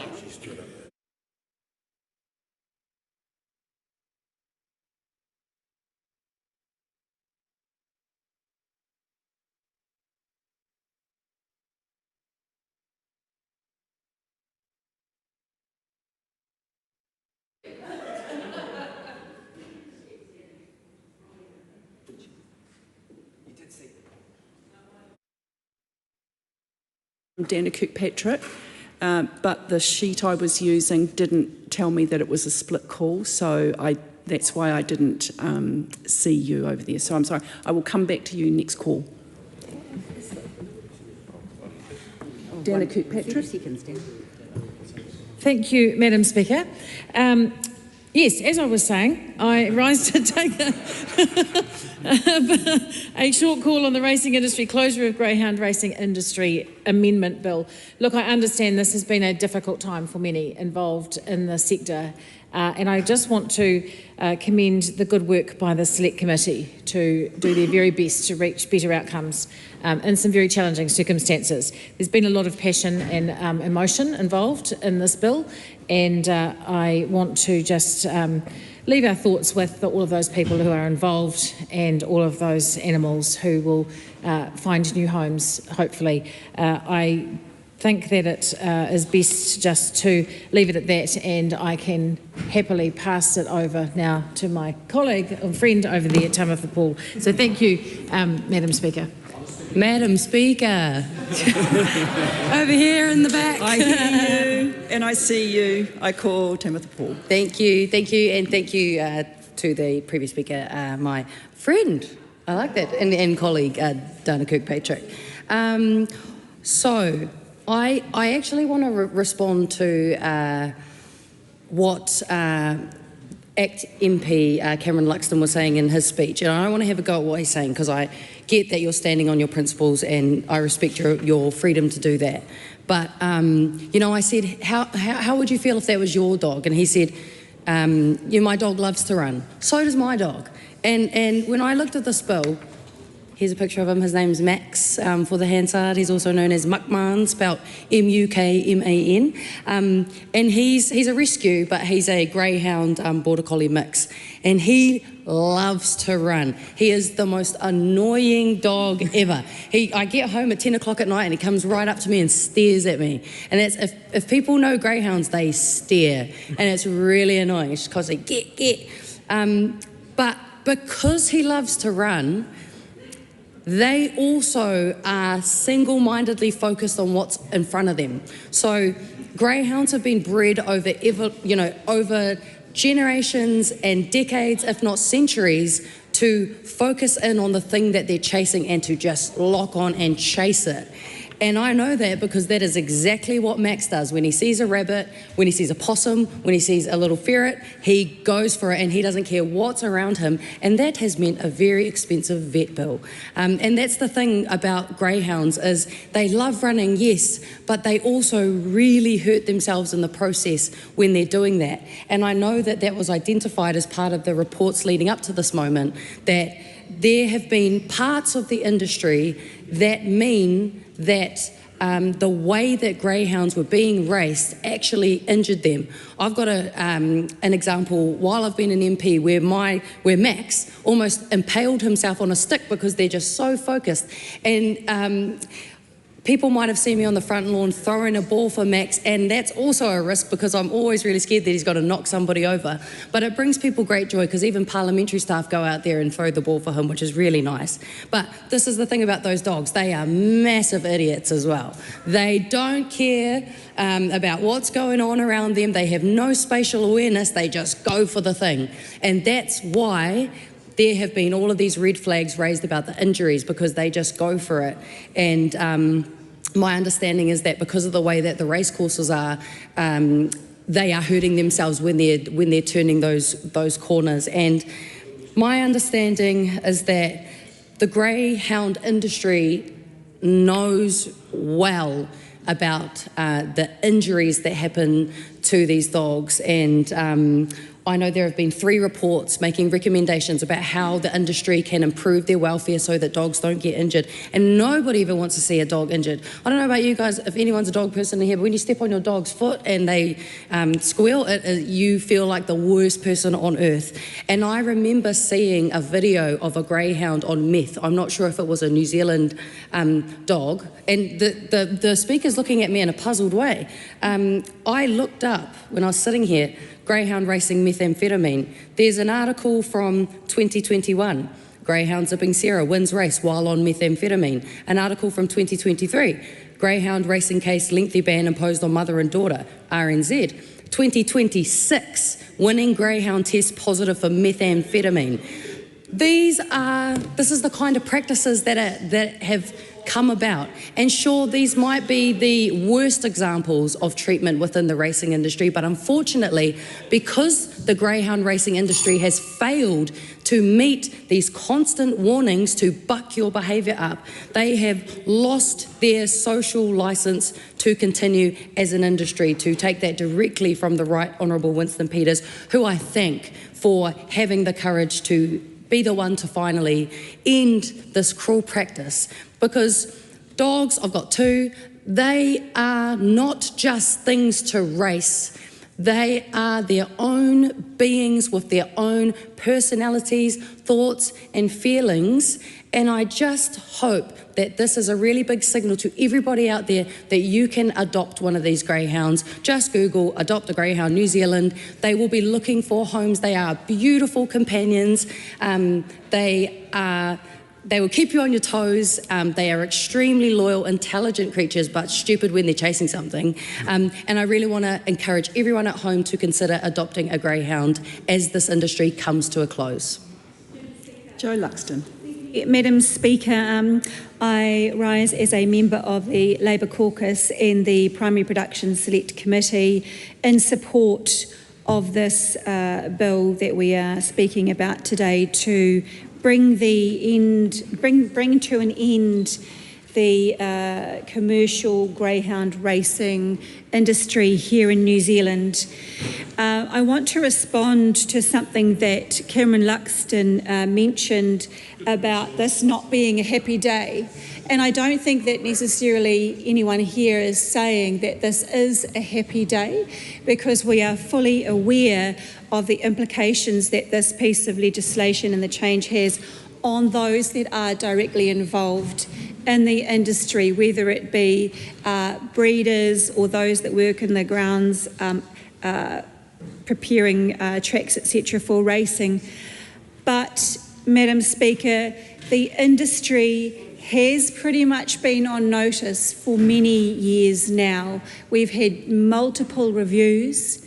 The industry has been given the opportunity to make improvements with the types of racing tracks and things that they use. And whilst there has been some change from a round track basically to straight tracks, the changes have been far too slow and far too few.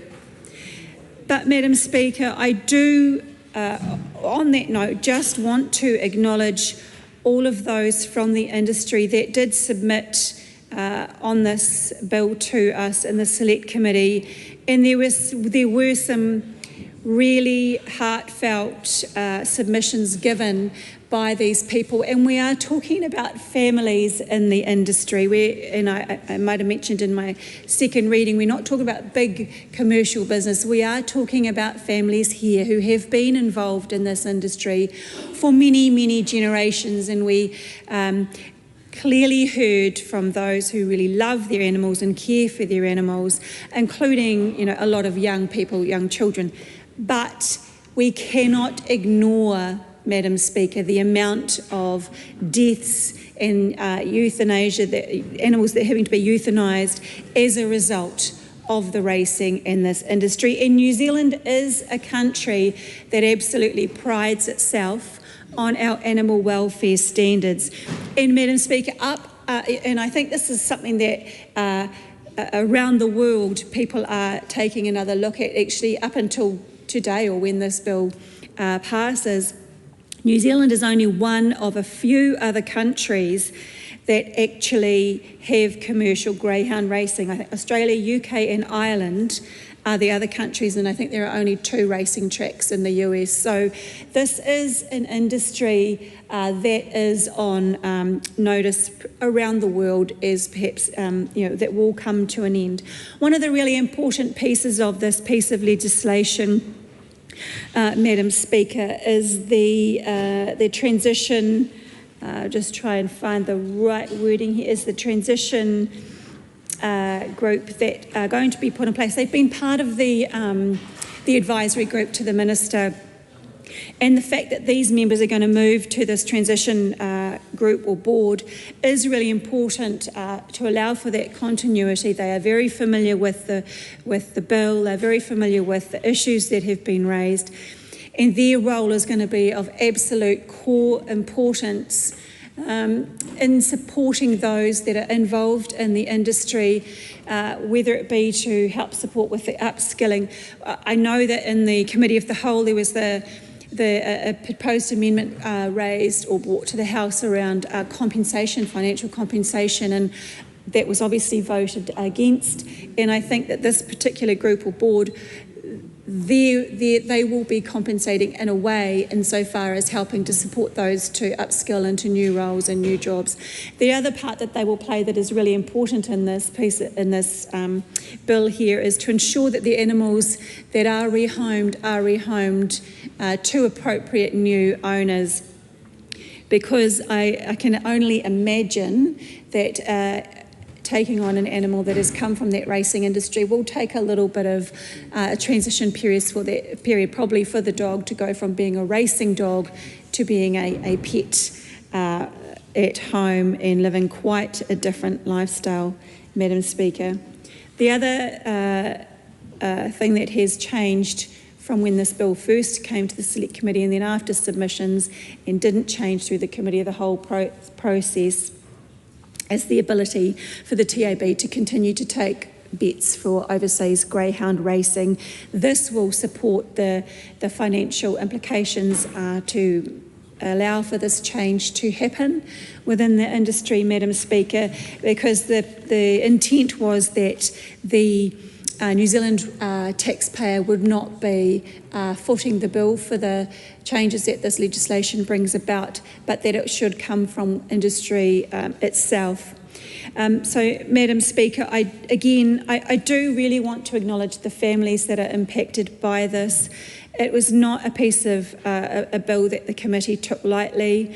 As I said, we heard some really heartfelt submissions that definitely pulled at the heartstrings, but ultimately animal welfare has to be at the core of this, and given that, as I've said, New Zealand takes its animal welfare very, very seriously, we can't ignore the continued deaths.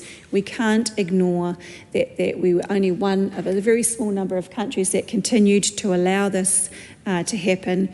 And so with that, Madam Speaker, I commend this bill to the House. Thank you, Madam Speaker. I rise to take a call on the bill, the Racing Industry Closure of Greyhound Industry Amendment Bill. That's the final reading. While I didn't sit on the Select Committee, listening to the feedback from the other submitters, it's clearly been quite an emotional experience with the people who are losing their, effectively their livelihoods, and they love their dogs and what they do and the families involved.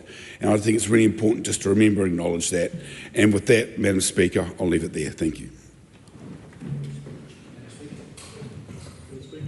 Dan Roseborn. I rise to take support for the Racing Industry Closure of Greyhound Racing Industry Amendment Bill.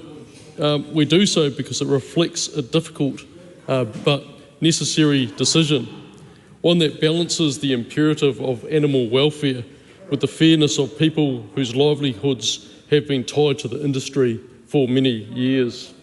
This is not a decision that's been taken lightly, nor has it been one made in haste.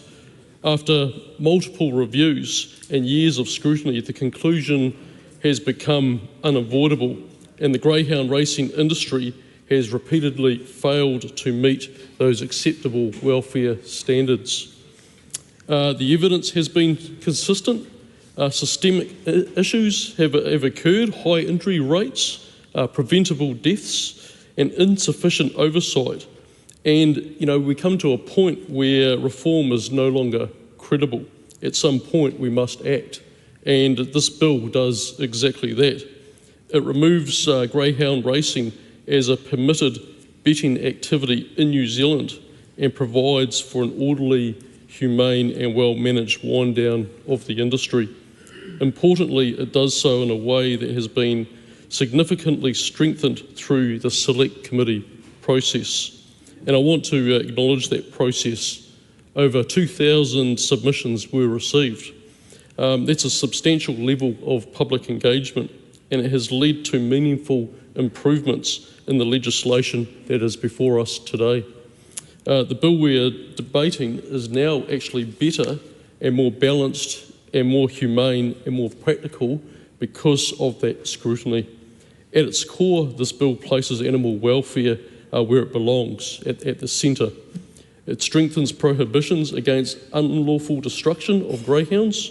It prioritises the safe and successful rehoming, and following the Select Committee amendments, it requires the newly established Greyhound Racing Transition Agency to report annually on key welfare outcomes, including euthanasia numbers and deaths while awaiting rehoming.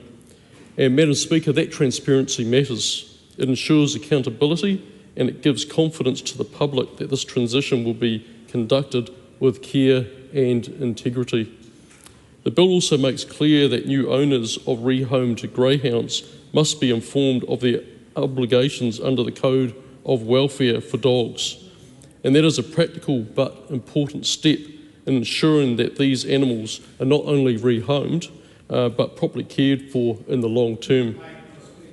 Because, Madam Speaker, the principle here is simple. No dog is left behind. Every greyhound must be accounted for, and every animal must be treated with dignity, and every effort must be made to ensure a safe and humane outcome. And that, this bill is not only about animals, it's also about people too. Labor acknowledges that this decision will have significant impact on workers, the trainers, and the communities connected to the greyhound racing industry, that has been mentioned in various contributions here today. And these people have dedicated years, in many cases, decades to their profession, and those concerns are real, and they deserve to be treated with fairness and respect. And this amended bill goes further in addressing those concerns. It establishes a dedicated Greyhound Racing Transition Agency, and that's a body tasked with not only overseeing the closing of that industry and the rehoming of dogs, but also supporting those affected through the transition. And it sets out a structured three-stage approach. Stage 1 establishes the transition agency immediately following the royal assent, and Stage 2 brings an end to all commercial greyhound racing betting from the 1st of August 2026. And Stage 3 sees the transition agency wound up between 2029 and 2031 once the rehoming and closure is complete. And this is not just an overnight shutdown, it's planned and it's staged as a staged transition, and one that provides certainty while following the time or allowing the time to get this right. And funding for this transition will come from TAB New Zealand, and importantly, following the Select Committee amendments, TAB New Zealand will retain the ability to take bets on overseas greyhound races. So it's a good bill, and I commend it to the House. Cameron Brewer. Madam Speaker, I stand to speak on this racing industry, closure of Greyhound Racing Industry Amendment Bill, and I want to thank the Primary Production Committee for all the care and consideration they have given this bill, for the likes of Miles Anderson and his leadership as Deputy, for instance. And I also want to acknowledge the many families involved in this greyhound industry that love their dogs. And as previous speakers have said, the Select Committee has strengthened the orderly and humane wind down of this sector, and so I wish everyone success. I acknowledge those that are rehoming greyhounds, and we all encourage more of that. I commend the bill. Tracy McClellan. Thank you, Madam Speaker, and thank you for the opportunity to also make a contribution today at the third reading of this racing industry closure of Greyhound Racing Industry Amendment Bill. And I wasn't on the Primary Select Committee who heard the submissions, but as most people would have. We have run into colleagues from time to time and heard stories about submissions, and know that of all the bills that we see progressing through this House, this was one where there were whole families coming in to provide evidence and give their submissions, and that there were lots of very heartfelt stories to be relayed to the Select Committee, so I acknowledge that. Labor supports this bill, however, at the third reading stage, and the Select Committee process we concur that has strengthened this bill, and I think better reflects both the interests of animal welfare and the affected industry participants. I would note, Madam Speaker, that sometimes when you're not a member of the Select Committee, you listen a little bit more intently to the prior contributions to pick up the gist of the vibe of things, so to speak. And I feel like I've learnt several things today listening to the contributions. I was aware of the fact that there had been the three major reviews, I think in 13, 17 and 21. And many of us on this side of the House will remember in 2021, Grant Robinson being quite emphatic and making that explicit expectation to put the industry on notice. It had been something that I hadn't paid much attention to before that time. It wasn't a sector or an industry that I had any personal particular knowledge of or experience of, but it prompted, therefore, Grant Robinson's particular interest in it prompted many of us to do a little bit of homework to make sure that we checked in with the local industry in our own areas and learned a little bit more about something that was, potentially very easy to take for granted.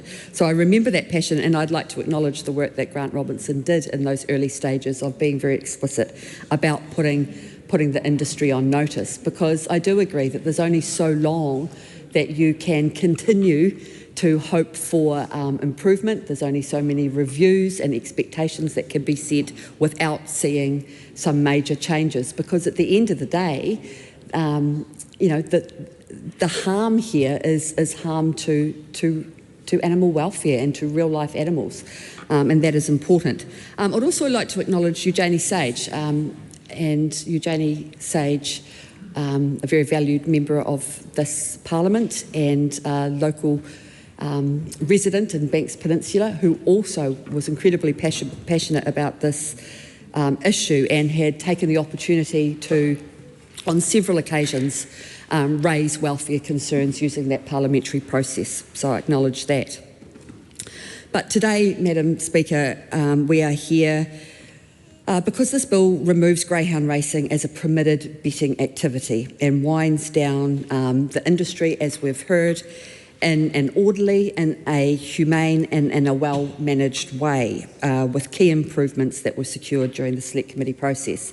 And we've heard from other people who have made contributions today, who have talked about the three stages, who have talked about the transition agency, and we have heard from my colleague, Tangi Utikere, who led for us on this bill, about the fact that it is certainly our expectation that part of that transition, part of the remit of the transition agency will be to ensure that there is appropriate support in the myriad ways that might manifest for people who are involved in the industry, either directly, indirectly, and that certainly is our expectation, and why, therefore, we don't agree with the amendment to support that there would be direct compensation. And I think that is absolutely the right thing to do, given that there has been such a lengthy period of notice. It springs to mind some parallels, I suppose, with some other industries that we may eventually want to wind down because they cause terrible harm. And so avoiding that precedent, I think, is really, really important. So Labor has consistently supported action on the greyhound welfare issue and a responsible transition. While we support the amended bill's objectives, we will continue to hold the government to account on the compassion, fairness and meaningful support for workers, trainers and communities affected by that transition. And it is important that that land in a fair place.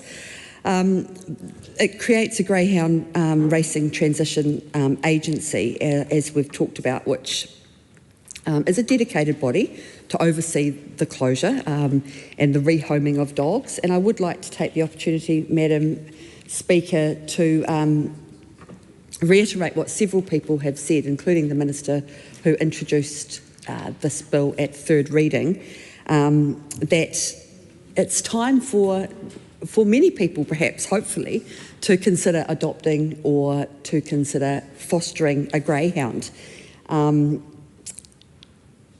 And there has been the genesis of a little bit of a PR and an advertising campaign around that, and I'd certainly hope to see a little bit more of that happening. I know of one already confirmed adoption relationship that has taken place, and another one that is in train, because that's the nature of these things, isn't it, Madam Speaker? You often don't know what you don't know, and then one person goes through that process of adopting a greyhound, an ex-racing greyhound, and that seems to be going quite well, and therefore friends and family get the opportunity to consider it for themselves. So a bit of a shout out for people to take that seriously and to give that a crack. As we have also discussed, the structured three-stage approach, I think, turns this process into something that's not only manageable but is also something that has the requisite transparency, and we think that that is a good idea. So closing an industry that has, and let's be honest, it has repeatedly failed to meet the welfare standards with which we would assume it should do if it wanted to maintain that social licence to still be a legitimate part. And the Select Committee improvements therefore have made this wind down process, I think, a very easy bill to support.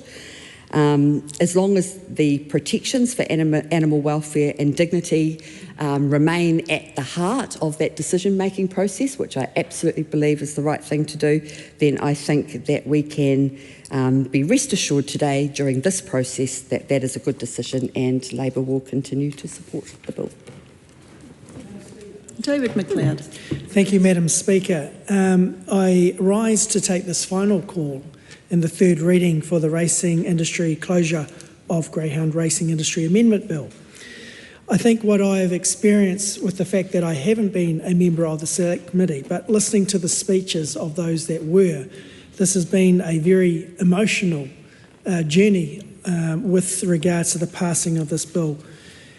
I also want to acknowledge the fact that from the very first inquiry or looking into the animal welfare of the greyhound industry back in 2013 and the subsequent two other inquiries that were had, it obviously exposed the fact that there was quite concern over the welfare of the greyhounds in the industry itself. This is, I think it's exposed the fact that Select Committee processes can actually bring quite an amount of emotion into it.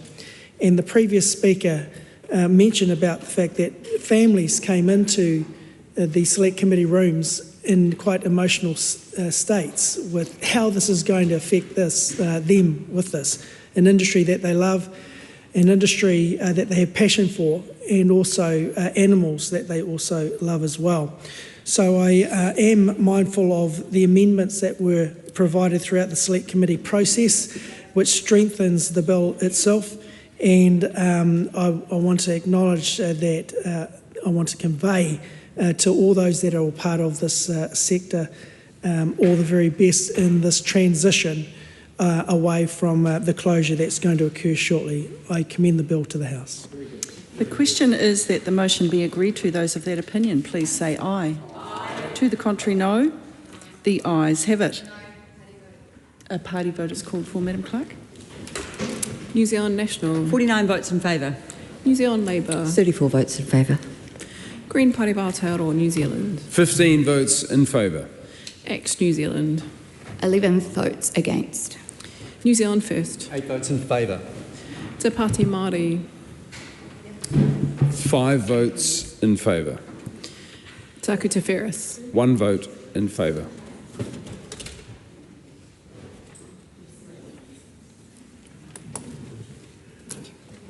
Members, the ayes are 112, the noes are 11. The question is agreed to.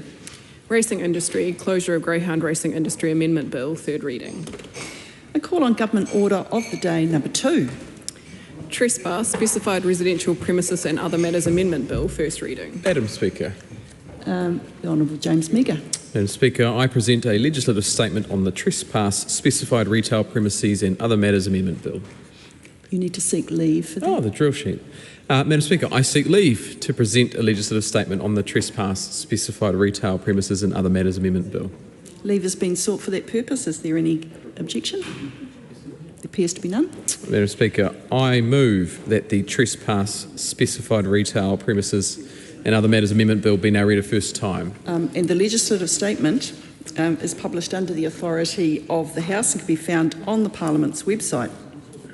Madam Speaker, for the avoidance of doubt, I move that the Trespass, Specified Retail Premises and Other Matters Amendment Bill be now read a first time. I nominate the Justice Committee to consider the bill, and at the appropriate time I intend to move that the bill be reported to the House by 3 August 2026. Madam Speaker, this government is committed to fixing the basics in law and order and protecting our future where all New Zealanders can feel safe in their communities. And one basic function that needs fixing is the ability for a business owner to trespass somebody.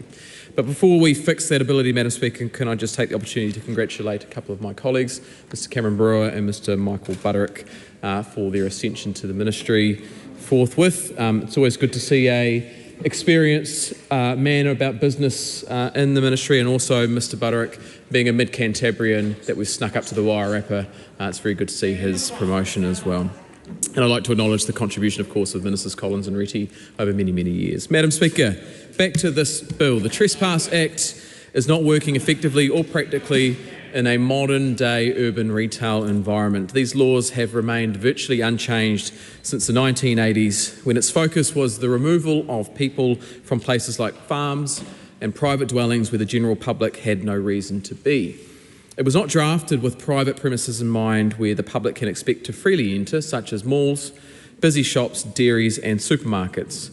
And so retailers have been increasingly concerned about offenders engaging in criminal behaviour such as theft, with the knowledge that they can subvert any attempt to be trespassed. This places the livelihoods of those retailers, including the workers and customers' safety, at risk.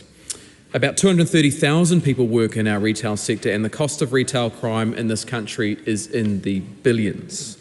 This bill will modernise the Act by providing occupiers of retail, food service and licensed premises with a greater range of effective tools to address unwanted and criminal behaviour and deter retail crime. And I want to thank the Ministerial Advisory Group for Victims of Retail Crime for their work on these proposals.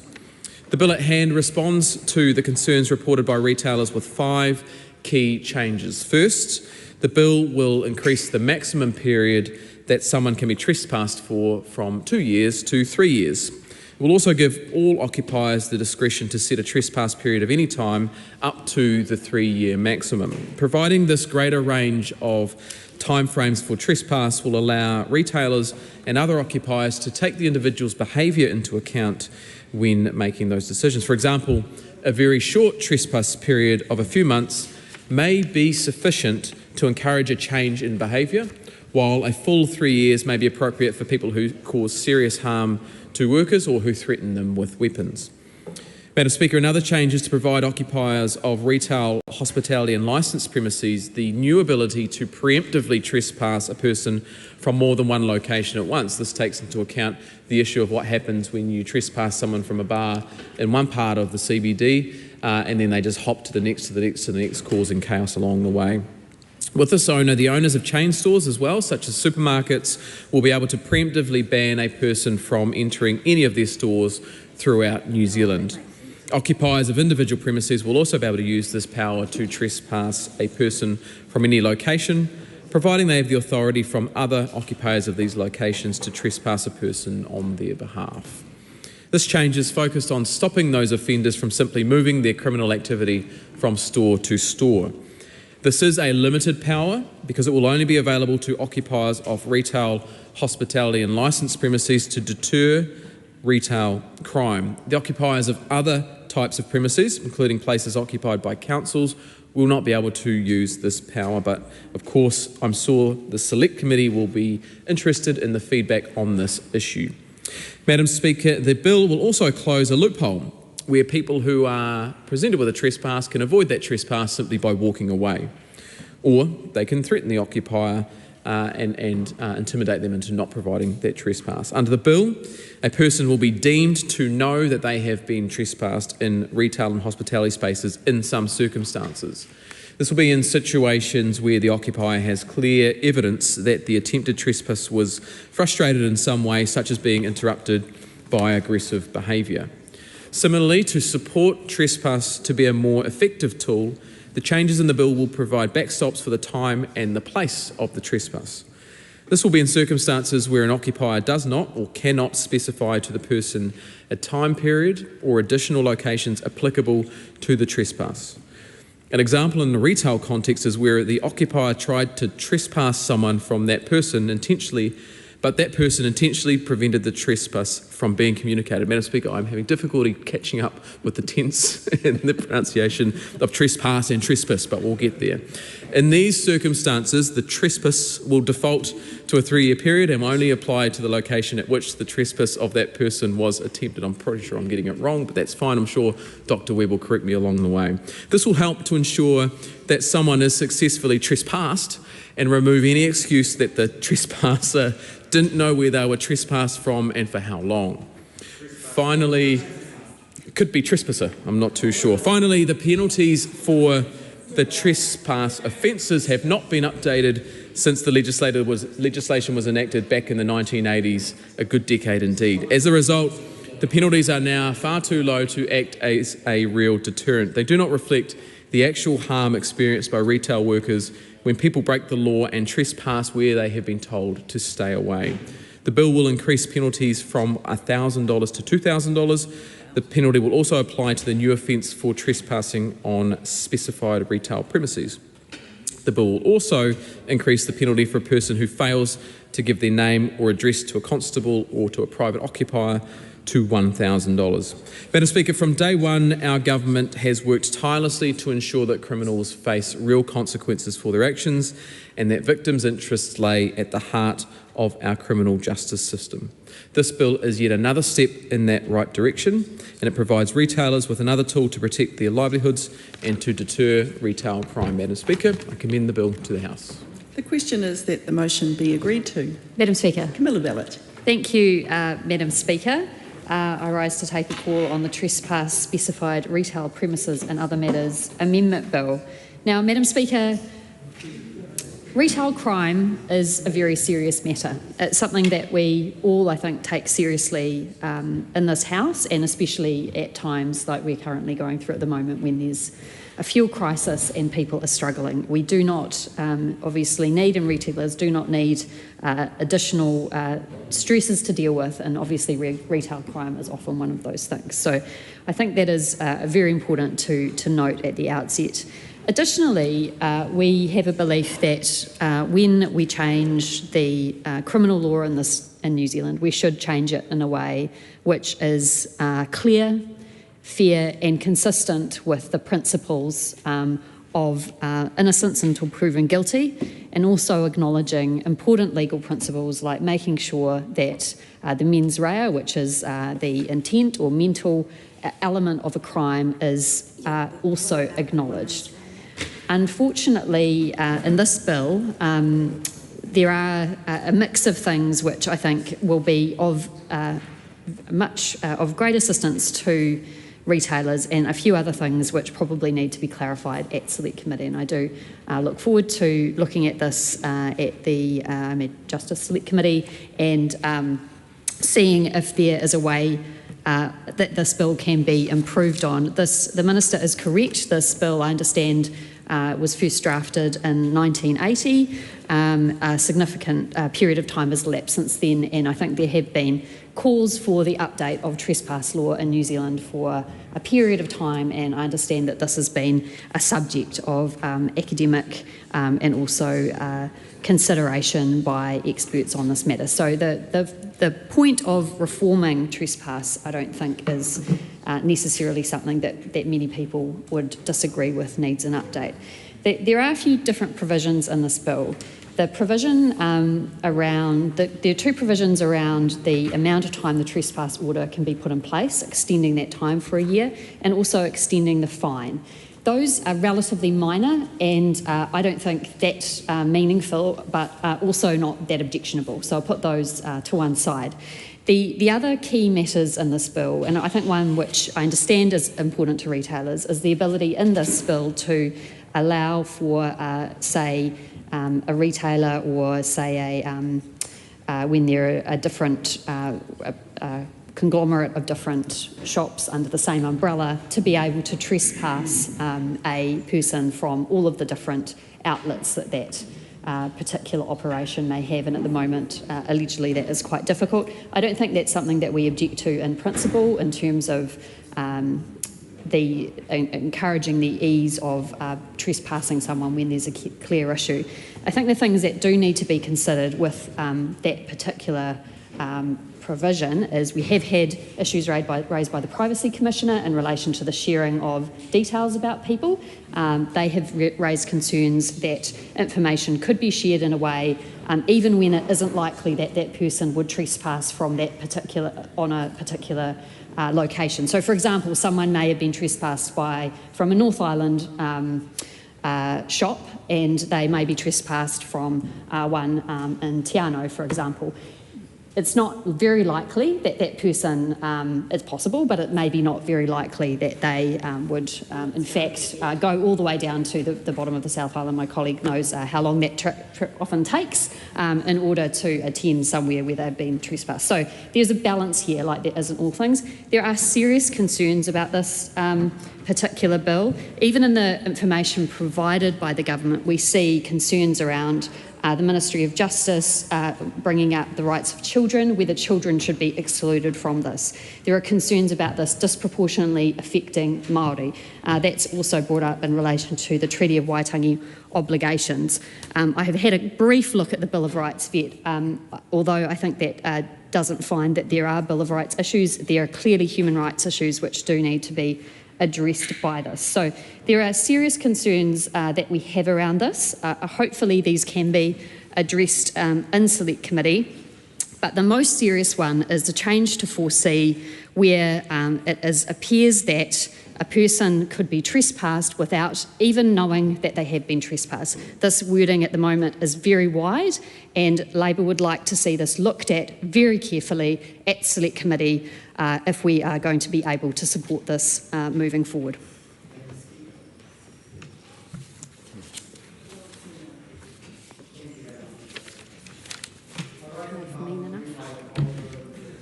Oppose this bill. And I want to just mention a few things because I think the Minister has mentioned the context of this bill quite well.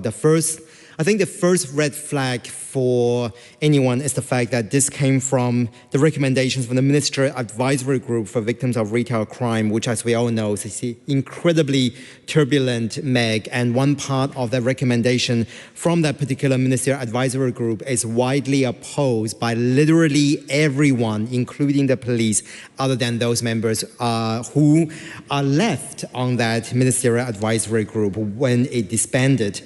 So I think that does question the credibility of what we're seeing and the evidential basis of what we're seeing in this bill, and it's something that I'm sure that should it go to the Justice Committee, that we will be more than happy to examine in further detail. There are a number of concerns with this bill, Madam Speaker, and particularly, the basis of why the Green Party opposes this. And I think I want to start by looking at the Bill of Rights Act and the Bora report that was released And I think it's important for us to note that while the previous speaker mentioned in particular in terms of presumption, in the presumption whereby a person is innocent until proven guilty, there is the fundamental issue of Section 18 of BORA when we're looking at freedom of movement. And I think what's really important if we're looking at the BORA report, and particularly when we're looking at paragraph 20.1, is that when we are looking at trespassing, that it has to be justified limits on the protected rights and freedom. And I would argue that the combination factors that we see in this bill does not quite reach that particular threshold.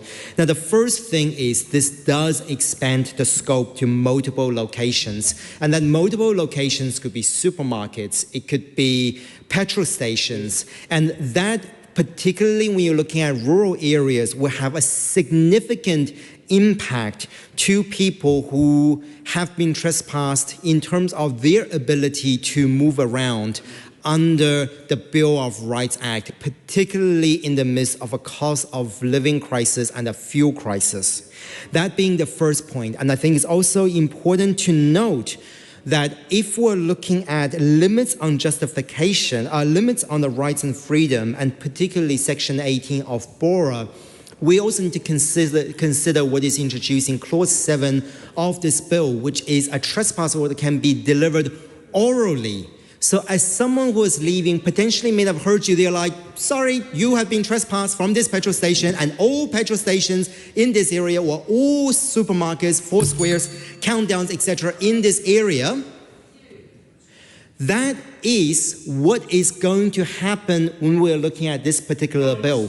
That doesn't necessarily address the issue that we are seeing here. I know that the other side is talking about stealing as a possibility, but what about, things we often don't think, and this comes to my third concern, which I'll come to the House just shortly. But I want to finish this point, which is in those cases, you have effectively limited a person's right and freedom of movement from multiple locations without that threshold and without that particular limitation that we're seeing. And therefore, I do not agree with some of the analysis in the BORA report because I don't think it considers the full potential scope.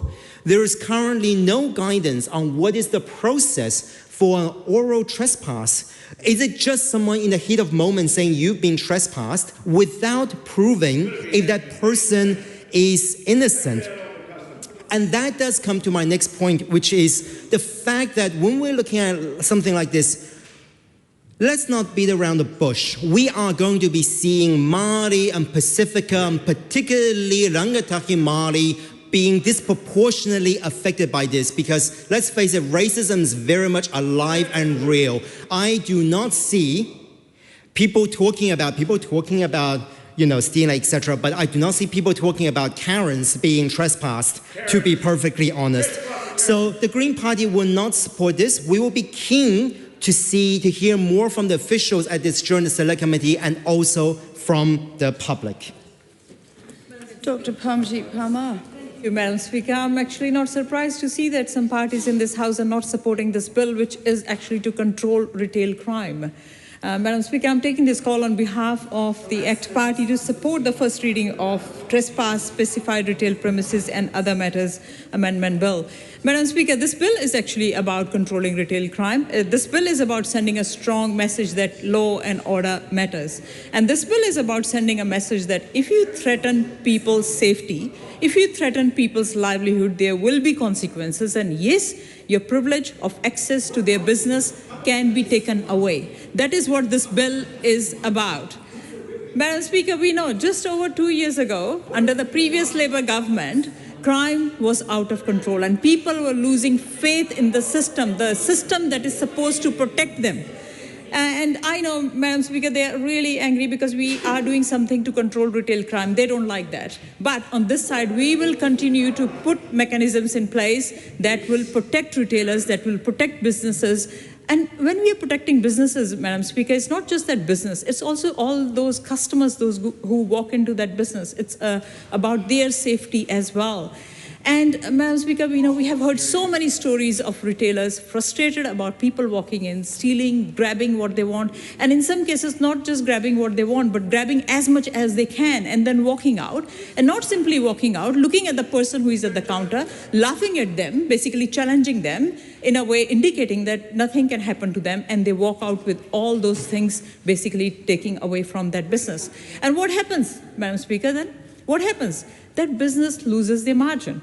And how long can they sustain? They can't sustain for very long. What happens? They will just shut the door, close the business, do something else. And we don't want to see our small businesses suffering like this because of repeat offenders. People, those who take offending for granted, they think that they can walk in, they can steal anything, walk away, nothing should happen to them. Yes, Madam Speaker, there should be consequences for these people, those who are repeat offenders.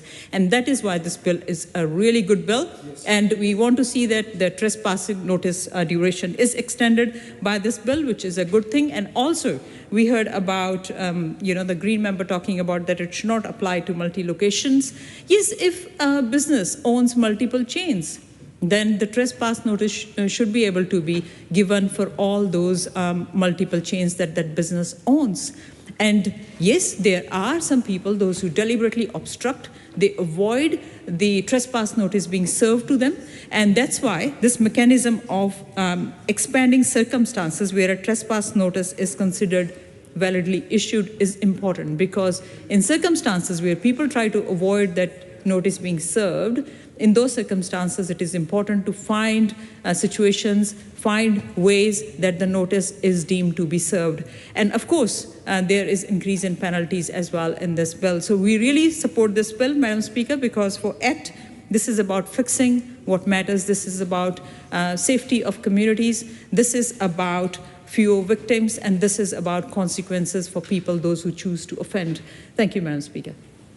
Honourable Casey Costello. Madam Speaker, I rise on behalf of New Zealand First to talk in support of the Trespass, Specified Retail Premises and Other Matters Amendment Bill.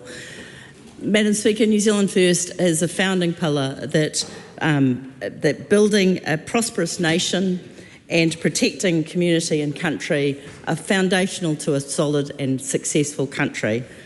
We have heard a bit today about this idea that this will be removing the rights and freedoms, but what about the rights and freedoms of the employees that work in these premises that have to deal with the disorderly behaviour, the theft, the violence and the threats? That is the party those are the people that New Zealand First represent, the workers that have to deal with these issues. When you talk about trespass, you have to understand that, yes, there is a right for people to go shopping, but with every right there is married to a duty, and with every freedom we owe a corresponding responsibility. So you behave yourself, you be polite, you do what is required, and no one is going to trespass you from anywhere. I'm trying to, Honourable Costello. Sorry, Madam Speaker. You're talking about the third person. The third people. Thank you. So, and the foundation principle here is that we have to ensure our retail sector is protected. We have to ensure that our businesses can do business. This is an important step. It is an important legislation to update from the very many years that trespass has been vague, and I absolutely commend this bill to the House. Rawiri Waititi. Thank you, Madam Speaker. I rise on behalf of the Party Māori to take a call on the Trespass, Specified Retail Premises and Other Matters Amendment Bill. And I can hear the arguments on the government side of the House, and absolutely the protection of retail and businesses is important. But I have an issue with this particular bill, and we will not be supporting this bill because we know that punishing poverty has never worked, and it will never work. Fining poor people thousands of dollars for stealing and surviving is not going to stop theft. Giving businesses the power to ban people from entering stores they've never been to for any reason is not justice.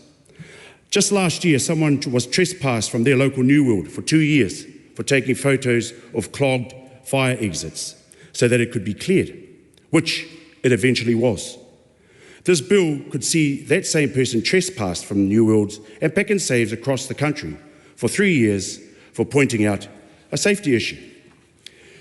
We have a supermarket duopoly controlling our food supply, and this bill could easily see people banned from accessing all supermarkets across Aotearoa for 3 years if just 2 managers don't like the look of them. We will never support a system that will deny people access to kai, especially our whānau living in rural communities, those struggling with mental health, poverty and addictions, and people with MSD card payments who are only allowed to access essential services from a small number of shops. The Ministry of Justice warned the government that increasing the trespass period will harm all of these people and will stop them from accessing the services they need to survive. Denying people access to kai and whenua is one of the most blatant and harmful violations of the tiriti o Waitangi that a government can enact, especially during a fuel and cost of living crisis. It is clear that this coalition values private property rights more than anything else. They value private property rights and business profits more than the oranga of our people and the constitutional rights guaranteed to all people under Te Tiriti o Waitangi. This bill is just like the government's move on orders because neither policy actually offers a solution to the problem. They want all of us to see the people who have been screwed over for generations as the problem, not the decades of failure from consecutive governments that have caused people to be homeless, that have caused people to be in poverty, that have caused people the mental and addictions issues that drive the types of behaviours that this bill will target. Because according to Christopher Luxon, the bigger issue is Chuck and Mary coming in for a once-in-a-lifetime trip to New Zealand on a cruise ship, walking around downtown and getting intimidated because someone's sitting on the doorstep of a shop they're trying to get into. The only thing these policies are capable of is moving people around so that Chuck and Mary from America, they don't have to see real New Zealand. Homelessness and theft will continue because to be the issue until we address poverty, until we address addiction, and until we address poor mental health outcomes. And our mokopuna will be put in a worse position if we continue down this path of lazy, harmful policy. Our policy platform is clear. We need to ensure that all people in Aotearoa are fed, housed, and have enough income to live meaningful lives. We will make the minimum wage the living wage. We will remove GST from kai so that people can afford to eat. And we will make sure that the 112,000 empty homes in this country are available to those who need them. We will never end homelessness and poverty by punishing people. Our movement is about being hard on healing rather than hard on crime. Therefore, Madam Speaker, Te Pāti Māori absolutely rejects this bill. It doesn't go far enough to protecting retailers and small business, or even big business. What it does is it marginalises more of the communities that are living in poverty, that are struggling with the cost of living crisis, and now a fuel crisis. We need to look at not the proximate causes, but the ultimate causes of why our people are in this condition, and ensuring that those belts and braces and supports are around them to ensure that they can live with dignity, that they can enter a shop and have the dignity to be able to buy the products that they want, to feed their tamariki, and ensure that they can do that freely in this country. But to ban people for 2 to 3 years from one shop and having an impact on another shop is going to absolutely impact our people in this bill. Kia ora tata. Dr. Hamish Campbell. In support of the Trespass, Specified Retail Premises and Other Matters Amendment Bill in this first reading. The government is strengthening the trespass laws to make them more effective and practical for businesses. We know that our trespass laws are no longer fit for purpose. They're difficult to enforce and often criminals take no notice. They return with impunity and just continue to rob businesses of their livelihoods. They are dangerous to staff members, and we want every New Zealander to be able to go to work safely. Therefore, I commend this bill to the House. 33 seconds. Honourable Dr. Duncan Webb, third time lucky. Oh, thank you. I'm just so keen to speak about this. Look, no one can pretend that the issue of people entering retail premises or any premise and creating a menace or committing a crime isn't a difficult one that needs to be solved. There's an existing framework, trespass framework, and if you look at the policy work which has been done, it basically says two things. It says the law is not the problem, and it says the costs of implementing this will exceed the benefits. Because the real problem here is that if a retailer has an issue with someone in their store, the police don't turn up because the government hasn't fulfilled their promise to have 500 new police officers and they don't have the resources to assist retailers. So this is just a patch to make the government look busy, but it's not going to address the root cause of the problem. Well, the root cause is actually, as Rari Waititi said, is the poverty and the social problems that this government's created. But in terms of the symptoms that are happening in retail premises, the Ministry of Justice has very clearly said in the regulatory impact statement, this will have no effect. And there's a couple of things in here that are going to bear real scrutiny, and the main one is the idea that the Crown, if they prosecute under this Act, may not have to prove a critical element. Trespass, the crime of trespass, is committed when someone enters a premise that they know they've been warned off, right? That's the whole kernel of the offence, that you have been told by the occupier, stay off my premise. And we hear that people, run away, and so they don't get their trespass warning, which is a critical element of the offence. Now, if someone goes to hand you a trespass notice and you refuse it and turn around and walk out, I think you can reasonably say in that situation that you know that you've been trespassed. But if you are, doing something you shouldn't in a shop, someone approaches you, so you bolt.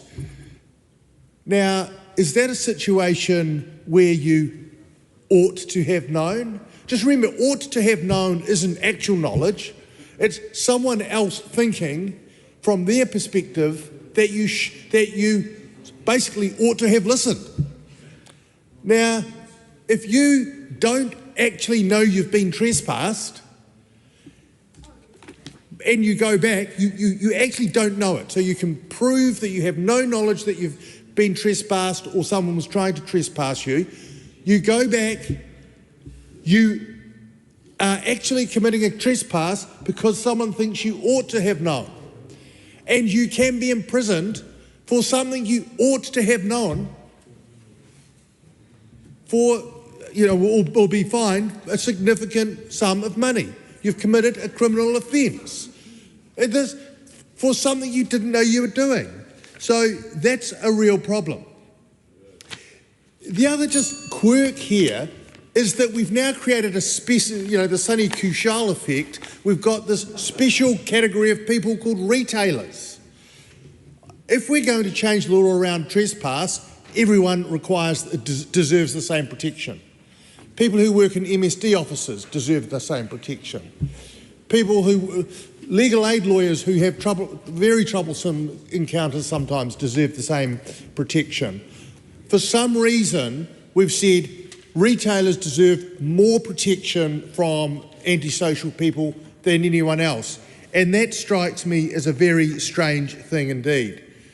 We do also need to look at the freedom of movement question, a Bill of Rights Act right, that this does curtail. So Select Committee is going to be interesting. I hope we get good submissions on it because there's a lot of work to do there. Dr. Vanessa Wenink. Good afternoon, Madam Speaker. It's a pleasure to speak on the Trespass, Specified Retail Premises and Other Matters Amendment Bill. This is a bill that I'm sure will attract some attention, and I hope that submitters provide the Select Committee with a lot of thoughtful material, and I commend the bill to the House. Dan Rosewarne. It's a pleasure to take call on this bill, and there's been some fantastic contributions. Camilla Bellich highlighted the cost of living crisis and how that's affecting business retailers and how this bill can be improved at Select Committee, particularly in the sharing of personal information, and also the change to 4C in that someone can be trespassed without knowing it. And that's a key concern that we'll have to flesh out during the Select Committee. The Green contribution raised some valid concerns in relation to rural areas, but I think these concerns can also be addressed at the Select Committee.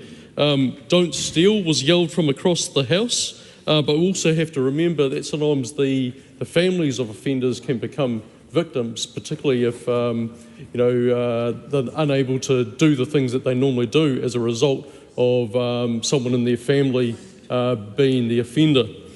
Dr. Parmajit Palmer actually discussed mechanisms required to be in place for businesses in terms of and how we can deter those offenders. And I think they do need to face consequences if those offenders do commit crimes, but we'll definitely address that as well to make sure that the victims are well represented as well in the fleshing out of this legislation. Casey Costello highlighted the rights of employees and the protections around employees. And that's important too, because again, no one in this House wants to see employees affected in terms of people that do trespass and the safety of those employees. Te Pāti Māori highlighted poverty and addiction and the mental health concerns of those vulnerable people. And that's important because that will be a key part, and we'll make that a specific point to address during the Select Committee stage. The Honourable Duncan Webb highlighted police resources and how the bill will not necessarily address the root causes, which is in terms of resources, cost of living crisis, and the government actually putting more, looking at a holistic view on the wider ranging issues that affect people that decide to commit these offences. And then also the Sunny Kushal effect is important too, and I particularly liked that one. But the intent of this legislation, it is sound. It represents a long overdue update to New Zealand's trespass laws that quite frankly have not kept pace with the reality that's facing retailers, workers and communities today. The current framework, it's rooted in legislation from 1980. It's outdated and it doesn't actually adequately reflect the scale, the organisation or the persistence of offending that many businesses now face. And retailers across the country have been telling us that for years. So yes, change is needed, and there are elements of this bill that we do support. We support extending the duration of trespass notices from 2 years to 3 years. That's practical, it's proportionate, and it provides businesses with a longer window of protection without going as far as like the 5 years that was originally proposed. We also support the introduction of multi-location trespass provisions, but that will definitely need to be a key point that we discuss during the Select Committee. This is, in many ways, the most significant and most sensible reform to the bill. It addresses the very real problem, what retailers describe as store hopping, where an individual trespassed from one location simply moves down the road to another branch of the same chain. Under the current law, businesses are forced into a time-consuming and inefficient process of issuing separate notices for each site, and that doesn't really affect how modern retail operates. So allowing a single trespass notice to apply across multiple locations within a franchise or a corporate group or a chain of businesses is a logical evolution to the law, and it will make a tangible difference to frontline workers and store managers who are dealing with those recidivist offenders. So for that reason, it's a good start. Cameron Brewer. Oh, Madam Speaker, it's great to rise for the first reading of the Trespass Specified Retail Premises and Other Matters Amendment Bill, and I wish the Justice Committee all the best as it goes through its select committee work, and it reinforces, doesn't it, this Trespass Bill led by Paul Goldsmith, just how much National is the law and order party, just how much we've already done on cleaning up retail crime, on cleaning up gang patches, on cleaning up ram raids. Now we're looking at trespassing. I commend the bill. The question is that the motion be agreed to. Those of that opinion will say aye. To the contrary, no. The ayes have it. Party vote has been called for, please, Clerk. New Zealand National. 49 votes in favour. New Zealand Labour. 34 votes in favour. Green Party of Aotearoa, New Zealand. 15 votes opposed. New Zealand. 11 in favour. New Zealand First. 8 votes in favour. Te Pāti Māori. 5 votes opposed. Taku Te Wharis. 1 vote opposed.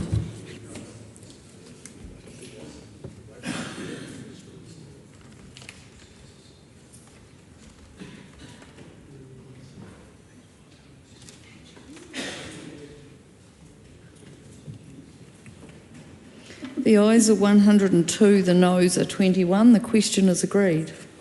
Trespass, Specified Retail Premises and Other Matters Amendment Bill, first reading. The question is that the Trespass Specified Retail Premises and Other Matters Amendment Bill be considered by the Justice Committee. Those of that opinion will say aye. To the contrary, no. The ayes have it. Honourable Scott Simpson. Madam Speaker, I move that the Trespass Specified Retail Premises and Other Matters Amendment Bill be reported to the House by the 3rd of August 2026. The question is that the motion be agreed to. Those of that opinion will say aye. To the contrary, no. The ayes have it. Party vote is called, please, Clerk. New Zealand National. 49 votes in favour. New Zealand Labour. 34 votes opposed. Green Party of Aotearoa, New Zealand. 15 votes opposed. Act New Zealand. 11 in favour. New Zealand First. 8 votes in favour. Te Pāti Māori. 5 votes opposed. Taku Te Wharis. 1 vote opposed.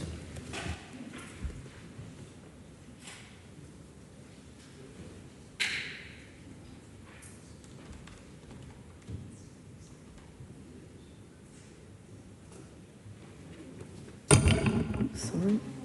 The ayes are 68, the noes are 55. The question is agreed. I call on Government Order of the Day number 3. Sale and Supply of Alcohol, Improving Alcohol Regulation Amendment Bill, first reading. Honourable Nicole McKee. Thank you, Madam Speaker. Madam Speaker, I seek leave to present a legislative statement on the sale and supply of alcohol, Improving Alcohol Regulation Amendment Bill. Leave has been sought for that course of action. Is there any objection? There is none. That legislative statement is published under the authority of the House and can be found on the Parliament website. Honourable Nicole McKee. Thank you, Madam Speaker. I move that the Sale and Supply of Alcohol Improving Alcohol Regulation Amendment Bill be now read a first time, and I nominate the Justice Committee to consider the bill. Madam Speaker, the law governing alcohol has drifted over time into something increasingly complex, bureaucratic, and disconnected from the harms it was designed to address.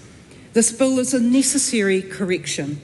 It makes the licensing process fairer, cuts red tape for businesses, clubs, and events, and restores some common sense to a system that has lost its way. The first major change limits who can object to a licence, application, or renewal.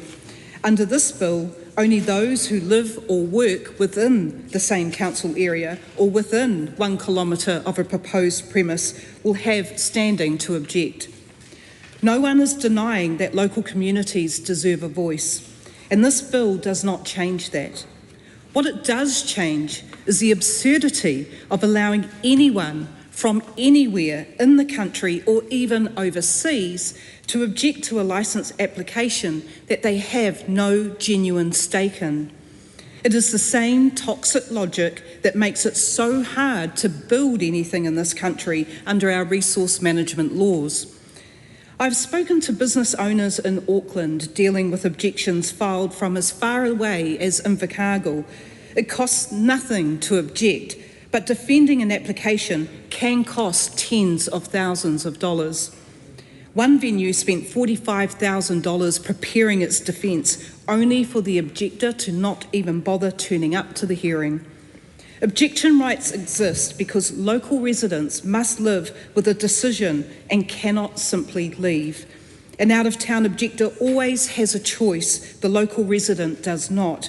They don't have to come from that town.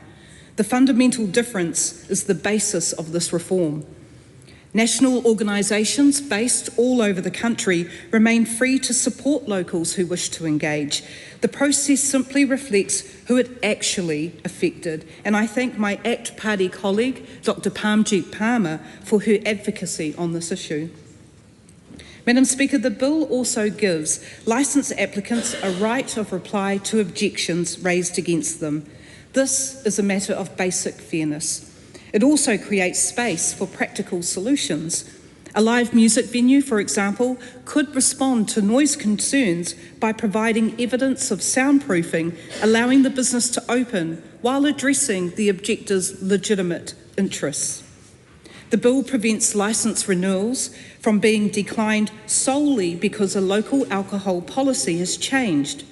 Businesses that have operated responsibly for years should not face sudden uncertainty when policy settings shift beneath them.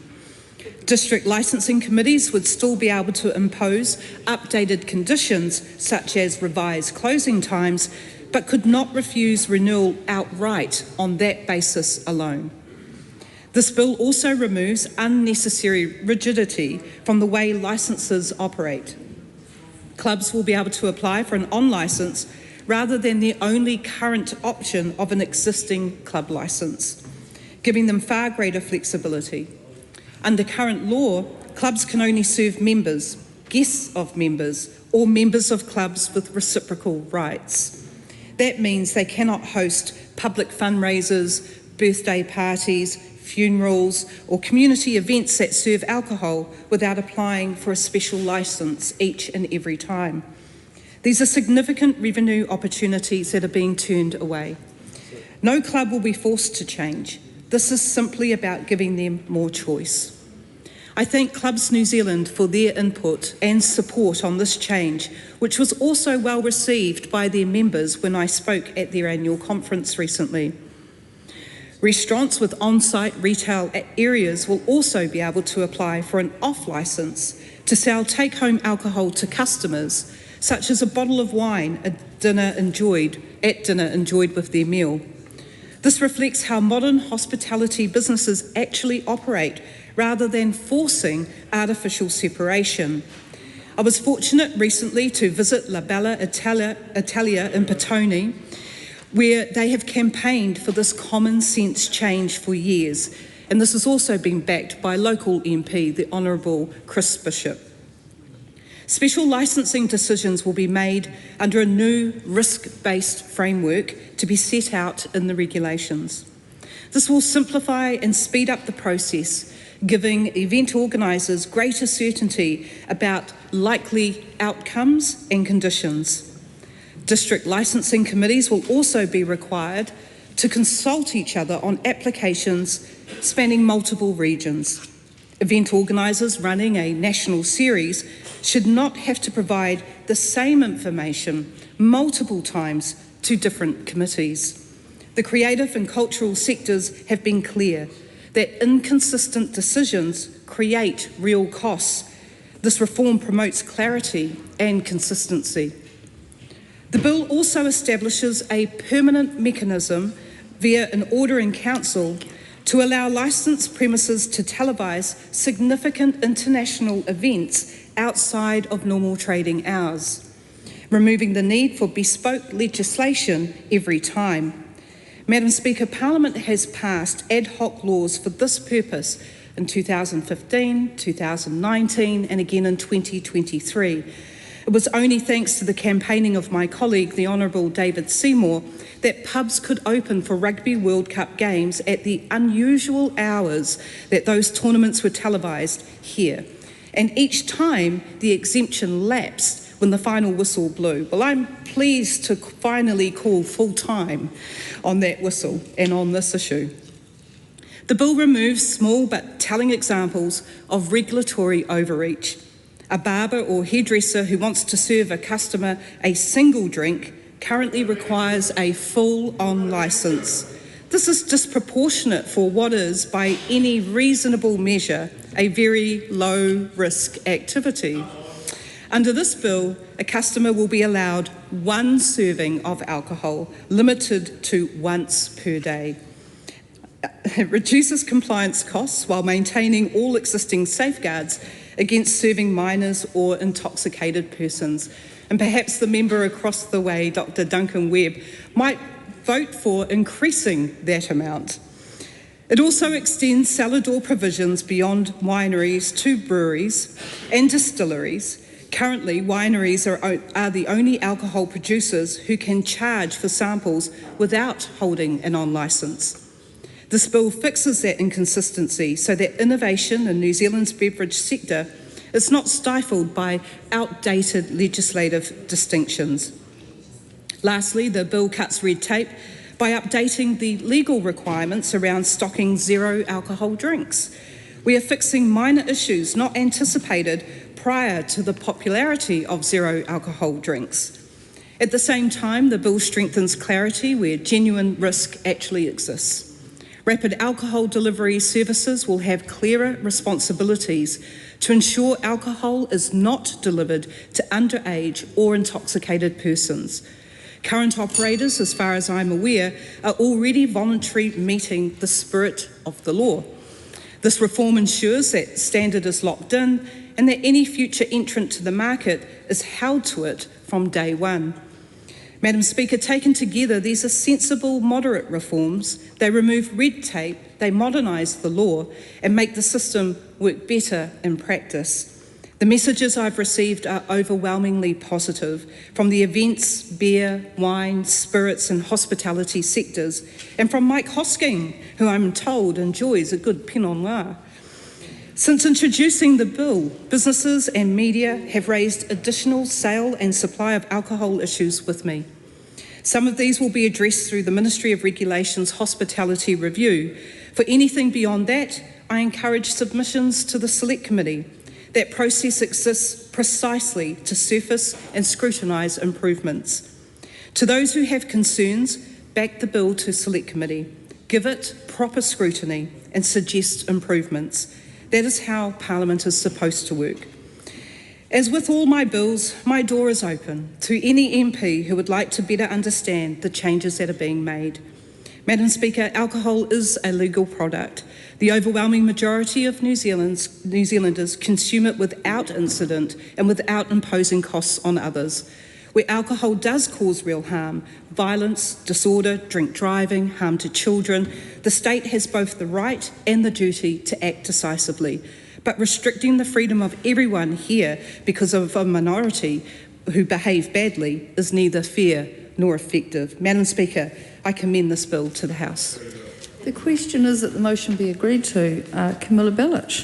Thank you, Madam Speaker, and thank you to the Minister for making the offer of having a briefing on this particular bill, which is certainly one that we will be taking up. Madam Speaker, sale of alcohol is a complex matter, and it's complex because it's not simply regulating an activity, it's regulating a drug that has a serious impact on our community.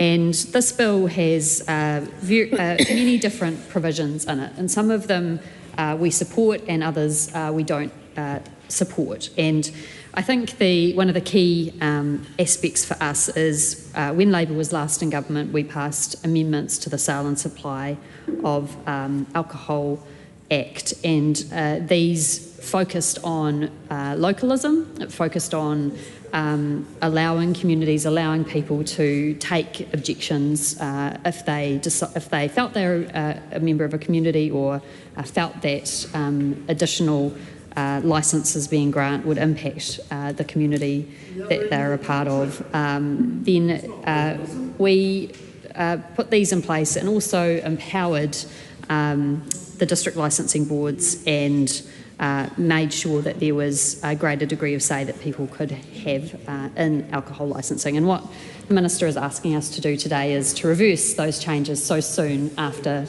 they were put in place, only, I think, partly in 2004, fully implemented, as I understand. So that is a very difficult thing for us, because the reason that we decided to, or the Labor government decided to put those in place was important representations that were made to us at that time. That's not to say, Madam Speaker, that there aren't positive aspects of this bill. The aspects around clubs and their guests seem sensible. The aspects around wineries, you'll be aware we've had many members' bills in this House around alcohol. You may recall, I think it was Stuart Smith's bill, and I think my colleague Duncan Webb at the time suggested expanding that to breweries, meaderies. It's a word you don't often hear. Meaderies. Anyway, the breweries and the meaderies, Dr Webb was concerned they would be left out, and the government has recognised this in this bill and included them in terms of being able to charge for samples. Additionally, the points that were made around special events, the Labor Party has often supported special licences for special events in order that they may be fully utilised and appreciated when they are held. So we don't object to that. But the fact of taking away much of the ability to object to alcohol being in your community is difficult for us, and at this stage something that we don't agree to. The other thing I wanted to just flag that we want to look into further at Select Committee is the placement of zero alcohol drinks. Now, zero alcohol drinks, I totally understand that this was not something that was a big part of New Zealand life for a while. I enjoy a zero alcohol beer myself. I think they're a great product and have undoubtedly led to fewer people consuming alcohol in New Zealand. The placement of those, I think, though, because it is often branded in the same branding as full strength alcohol, for example, Heineken, a Heineken Zero beside a soft drink with no restrictions compared to the treated as if it was a soft drink, there may be some problematic aspects of that. So I think that's something that we need to look at Select Committee to make sure that at the same time as we are acknowledging the existence of zero alcohol beverages and wanting to move with the times and incorporating those into our liquor laws, we don't end up in a situation where we're inadvertently promoting to people like children who will be in the supermarket wanting to buy a soft drink the normalcy around consuming beer or other types of alcohol. These are serious issues, and that's why there are significant regulations in alcohol and in the provision and sale of alcohol. So I think that this is something that we will look to improve at Select Committee. I look forward to the briefing from the Minister on this issue, but we do have serious concerns around bills like this that seek to liberalise alcohol provision and do, in our view, seek to take away the rights of members of community to object to the provision of alcohol within their community. Ka haringi kata. Just in time. Thank you, Madam Speaker. Thursday afternoon. It always happens on a Thursday. You're not the first and you won't be the last. Anyway. There is a drug in this country that is the leading cause of deaths and morbidity, not just in Aotearoa, but around the world. It costs an estimated $9.1 billion annually in drug-related harm. And this drug features significantly in emergency service call-outs, many times where violence and aggression is involved. This drug is, of course, alcohol. Now, we know that prohibition doesn't work. It never has. But it is a crying shame that of all the alcohol-related harm laws that we need, this is what the government is choosing to focus on. Out of everything that is needed to be done to reduce alcohol-related harm in our communities, this is a missed opportunity. The Minister has been crystal clear that this bill's aim is about reducing regulatory burden and not about reducing harm. In 2023, it is estimated that alcohol-related harm cost New Zealand approximately $9.1 billion. Harms include crime, misuse and addiction, non-communicable diseases like cancer, pancreatitis, diabetes, cardiovascular and liver disease, and fetal alcohol spectrum disorder, a loss of productivity, ACC costs, and unemployment. Overall, this bill will increase the availability of alcohol in our communities, including at off licences, which cause the most alcohol-related harm. We should be reducing harm from alcohol, not promoting it to obtain economic growth, which is stated that this is also the point of this law.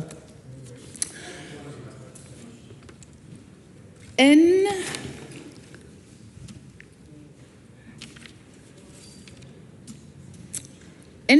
June 2025, the Christchurch City Council agreed on a new set of rules for how alcohol can be sold and supplied across the country, called the Local Alcohol Policy, which we all know as the LAP.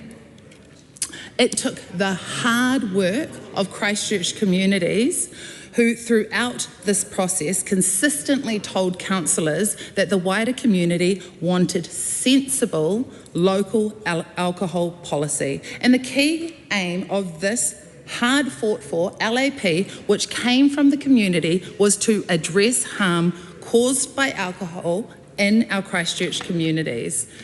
And the result of the LAP is a focus on making alcohol less available at certain times, and particularly in areas where it is more likely that there will be an increase in harm in the community.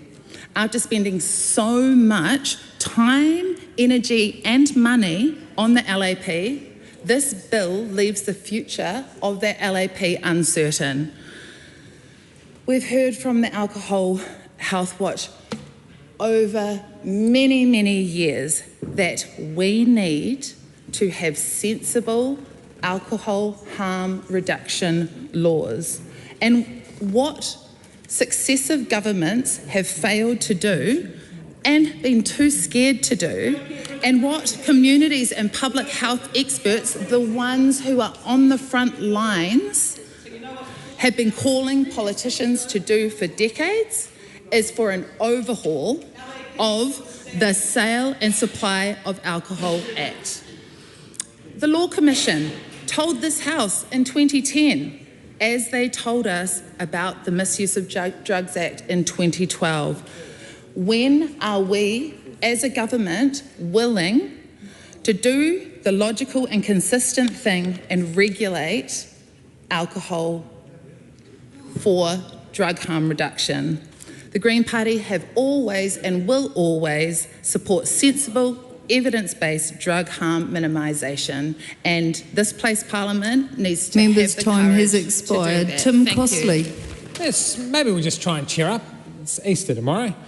I know, I've got the people egg, are even look. going to Got people are the even egg. allowed to drink apparently. So look, I think there's some sensible things as I read this bill.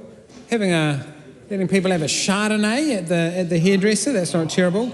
letting some of the great distilleries in my region, like the Bond Store, Imagination, have both an on and off licence at the same time, charge for samples. Restaurants can have that as well. That makes sense to me. But I think the thing everyone's thinking about now, less than Easter and whether or not the alcohol laws are changing, they're thinking about the Wooten Cup.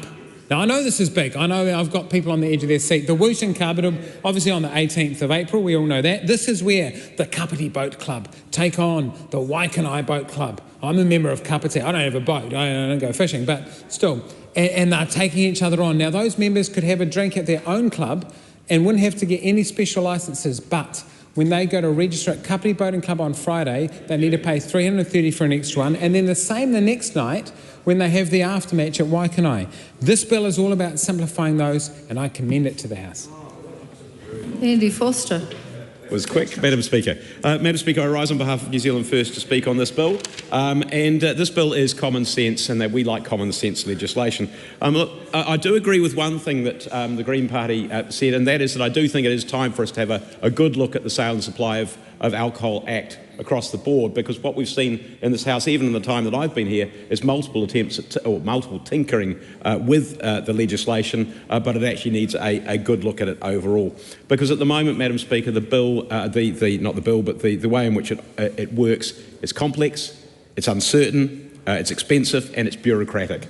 For my sins, I was a district licensing commissioner for one term as a councillor, and it was interesting. It was a very bureaucratic process. What we saw, there were three particular things that I can recall. We saw crusades by some of the agencies, whether it's the police in particular in some cases, or the district licensing commissioners or the public health authorities, trying to shut down elements of the industry. And it didn't matter about how well the businesses were run, but they were still going to have a crack at them and try and get less alcohol being sold, doesn't matter by who. The second thing was the difficulty in getting an LAP through the process, because on one hand you had those agencies, on the other hand you had the supermarkets and the on licences, and you were on a hiding to nothing because one or other of them would appeal whatever decision you made. But the third one I just wanted to raise, Madam Chair, is that some of the rules in there, and they're set by government because government was so untrusting, they were really, really arbitrary. And there's one particular situation that I can recall where we had to say to a business that because the largest item that you sold by turnover was Snapper, that is the Wellington Public Transport Card, because it was slightly bigger, fractionally bigger than the amount of food that they sold, that we couldn't give them a liquor licence.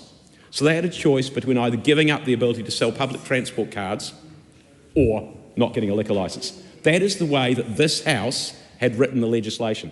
It wasn't the way that the Council was trying to run it, it was the way that this House had written the legislation. So there are some things which are in that law which are bizarre and need to be fixed.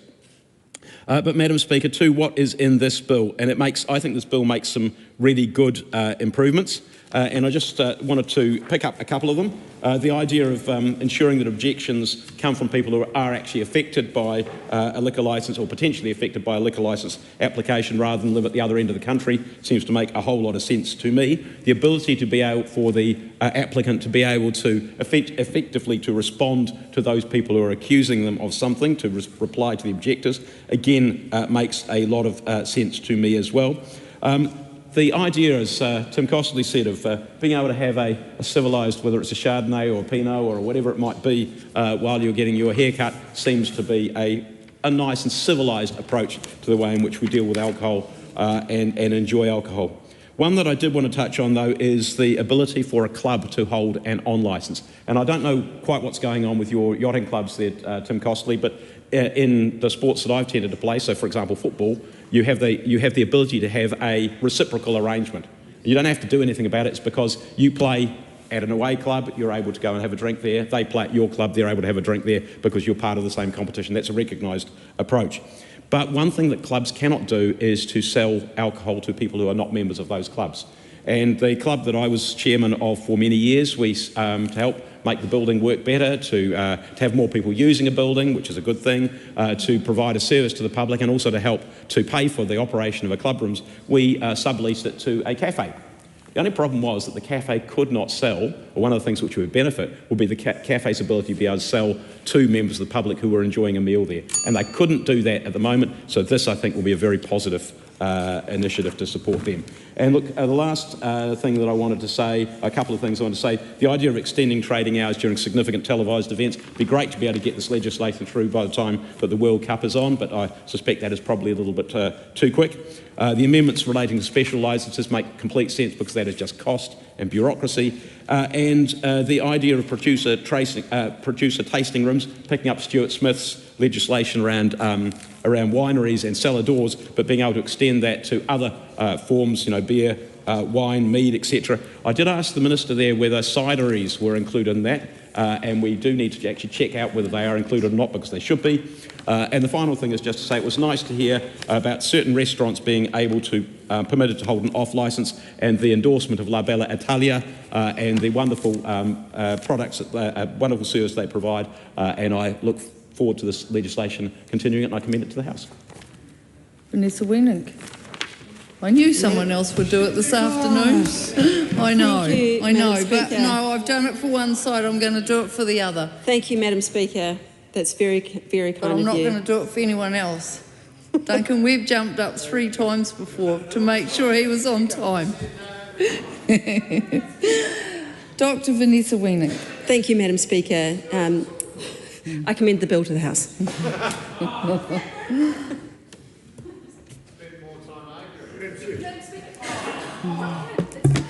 Well, you weren't standing Georgie. I'll give the call to Georgie Danzy and you two can fight it out later. It's good to take a call on the first reading of the Sale and Supply of Alcohol Improvement Alcohol Regulation Amendment Bill. And I'm sorry to put a dampener on the day, but the government did bring this bill at 5:30 on a Thursday before Easter, so we do need to talk about the serious nature of it, and it's impossible to discuss this bill without discussing alcohol harm and the impact it has on our communities. I stand to oppose this bill, Madam Speaker. In essence, this bill is a windback of current alcohol harm prevention legislation at a time when alcohol harm is so prevalent in our society. We should be strengthening our alcohol harm laws, not deregulating them. Alcohol harm remains one of the most significant and long-standing public health challenges in Aotearoa, and it shows up in so many ways that we are all familiar with. It shows up in our emergency departments, especially during peak drinking hours, pressure on our mental health and addiction services, family violence call-outs, road trauma statistics, and in lost productivity, interrupted education and fractured relationships. Alcohol harm affects not only those that drink, but their whānau and communities, neighbourhoods. It has a ripple effect that is far-reaching and long-lasting. Most importantly, Madam Speaker, alcohol harm does not fall evenly across society. We know that it is concentrated in communities already facing multiple pressures, including economic hardship, lower access to services, and historical inequalities. This reality tells us something really crucial, which is that harm is not simply a personal choice. It is deeply connected to environment, availability, affordability, and power. So the issue with this bill is that it is an incremental step towards deregulation of alcohol laws. Previous speakers have talked about it being a small change, but every small change results in more harm. And the more small changes we have, the more harm that is created. When alcohol is cheap, heavily promoted, densely available, and poorly regulated, harm increases. When communities have little say over these factors, harm is entrenched.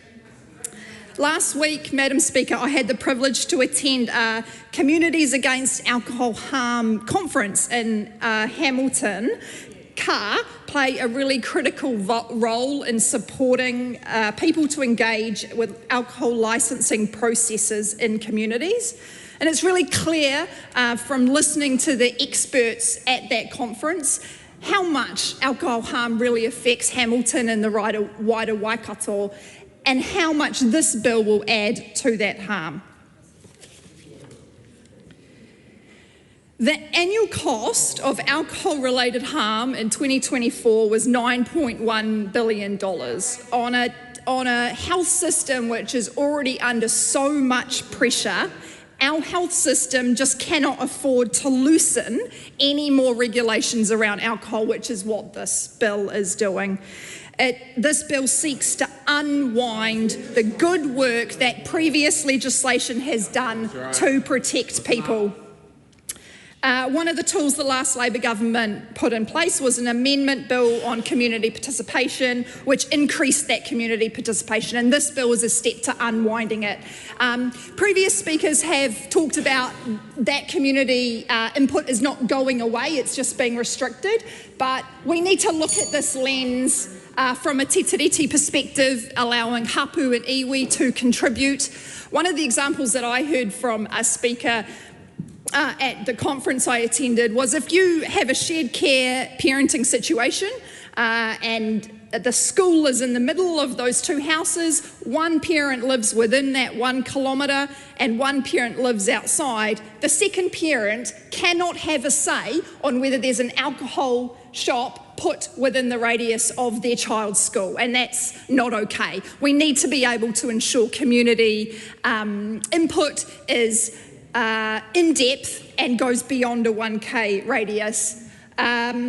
Look, the main issue with this bill is that reducing regulation, reducing community voice from decision making causes more alcohol harm in our communities. Labor opposes this bill and hopes to see significant changes in the committee stage. Suze Redmayne. This bill makes the licensing process fairer, makes it easier to host events and gets rid of a whole lot of red tape. Red tape that gets in the way of everything from hairdressers to events. I commend this bill to the House. Cheers. Honourable Dr Duncan Madam Webb. Speaker. Oh, kia ora, Madam Speaker.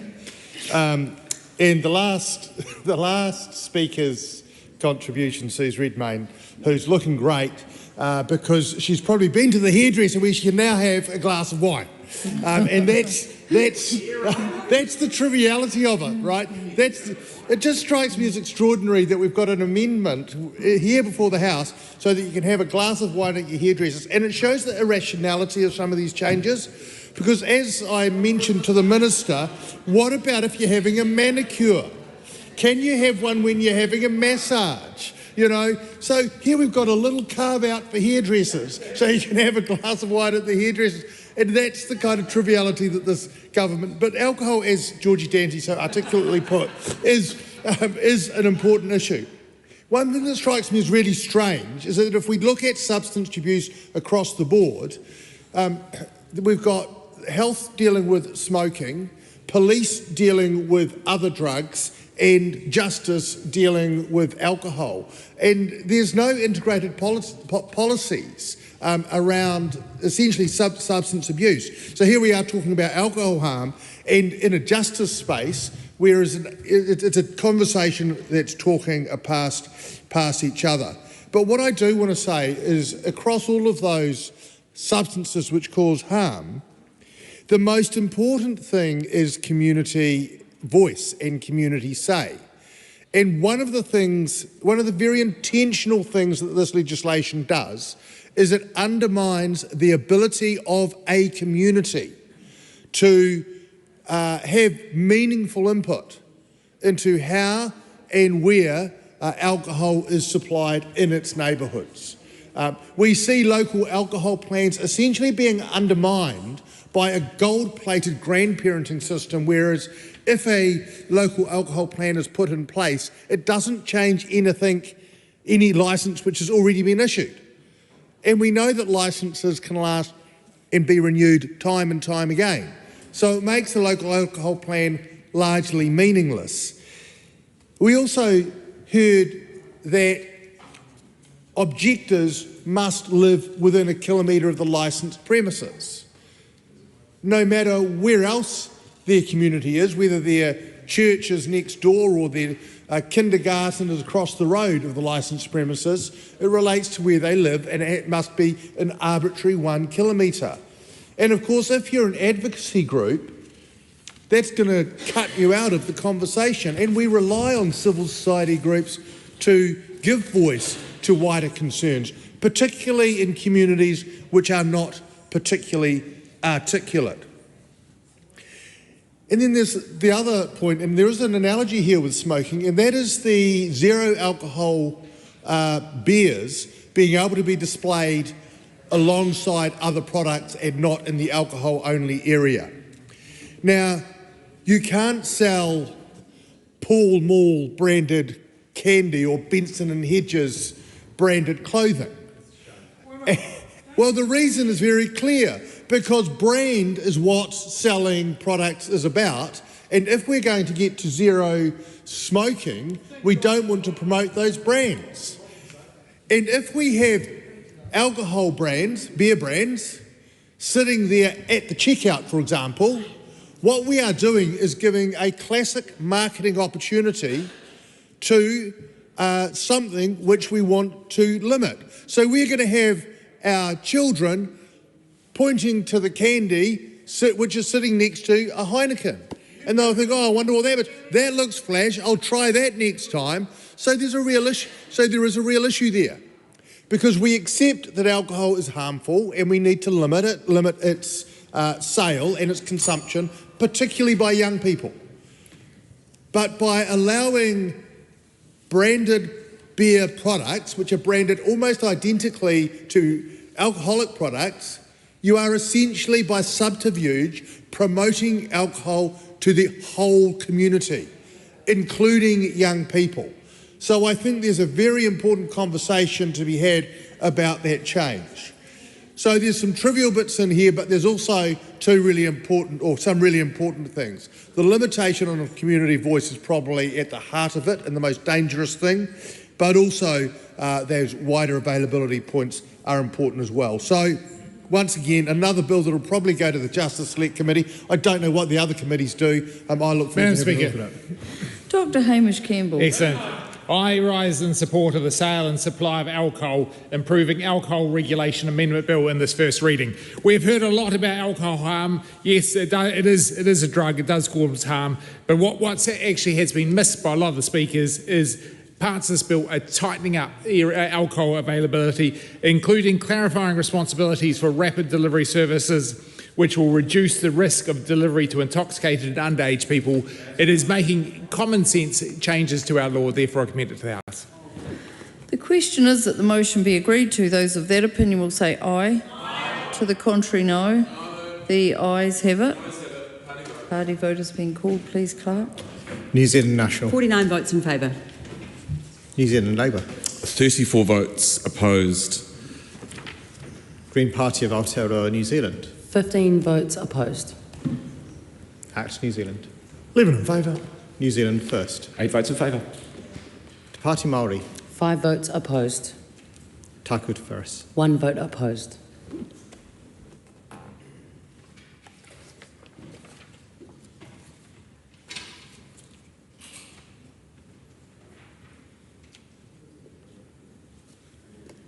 The ayes are 68, the noes are 55. The question is agreed. Sale and supply of alcohol, improving alcohol regulation amendment bill, first reading. The question is that the sale and supply of alcohol, improving alcohol regulation amendment bill be considered by the Justice Committee. Those of that opinion will say aye. Aye. To the contrary, no. The ayes have it. The ayes have it. I call on Government Order of the Day number 4. Financial Markets Conduct Amendment Bill interrupted debate on second reading. So when we were last on this piece of legislation, we were up to call number 3. I call Dr. Lawrence Yunnan. Thank you, Madam Speaker. So I rise on behalf of the Green Party to take a call on the financial, on this particular financial bill. I think as a second reading, one of the things we are looking at is that, first of all, I want to thank the FEC, the Finance Expenditure Committee, in terms of the examination of this bill and all of the people who have submitted on this bill. Now, this is one of those bills where, from a Green Party perspective, we do support the bill, as well as the context around this bill. Now, there are three, it's one of the three related bills in terms of financial services, and I think one of the things that we are looking at with this omnibus bill is to amend provisions in the bill that allows us to have minimum requirements for fair conduct programs, on-site inspection powers, as well as the FMA's approval requiring for certain changes. And I want to kind of talk about the bill and the select committee and the hearings we've had first before going on to one of the more important things, which is around Amendment Paper 446. I think that's an important thing to mention as one of the things the Minister has introduced just shortly before finishing the bill. So one of the first things we're looking at in terms of this is that Clause 4.4 of this bill would insert a definition of the price into Section 6 of the Financial Market Conduct Act.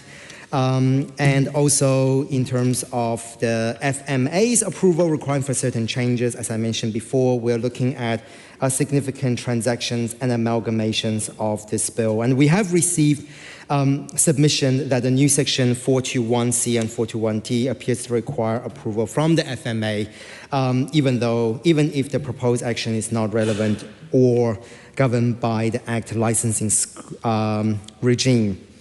So with that, we would have heard, and what the committee has decided on is amendment of Section 421C so that approval will not be required for non-licensed businesses. I think this is really important, Madam Speaker, when it comes to the ultimate purpose of this bill and a lot of the things that's related to the changes to the Financial Market Authority is around some of the clarifications and also allowing for that level of transparency and accountability when it comes to the process itself. With the other parts of this bill, I think there are also other parts where the FMA, the Financial Marketing Authority, the Financial Markets Authority would also need to consider various parts of the request. So again, similarly to what I mentioned before, also in Section 421, other parts of 421, 421I and 421J around this is around the consideration for the reporting on the proposal and also consideration for request for approval whether a licensee or authorized body will still meet the requirements, and also the consultation with the Reserve Bank if a licensee or authorized body was a regulated entity. Now, one of the other things we've heard that the committee heard during the committee, and I unfortunately was not one of the people who oversaw this bill through the select committee stage, but one of the things that we do see with this is also around the nature of the conditions that the FMA may impose.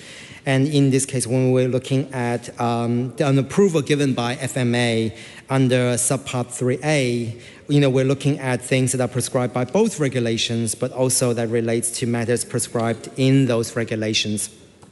And I think in this case, when we're looking at, in terms of what? In terms of this bill, I mean, look, I think this is an important bill to discuss while it may not be the most exciting of the bills. I know this is not the most exciting of the bills, maybe, but it is an important bill, and I think it's worthwhile to also acknowledge the people who have submitted during the select committee stage to get to where we are right now.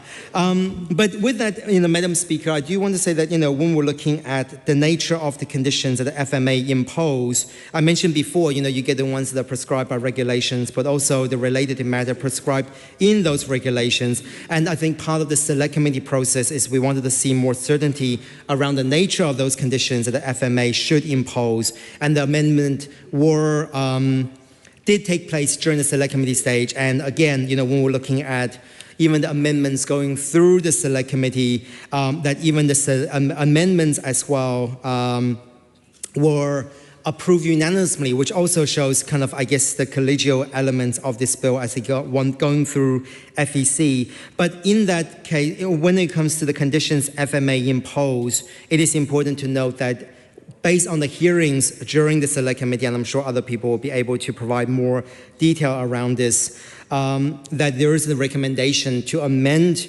part of it to impose non-licensed conditions of approval relating to the requirements, but also vary, revoke, add to, or substitute any conditions of license imposed on the licensed person. There's also the conversation was had during the Select Committee stage that there should be more certainty around the procedural requirements, which also we've seen some amendments as a result of that in this tracked change version of the bill following the Select Committee.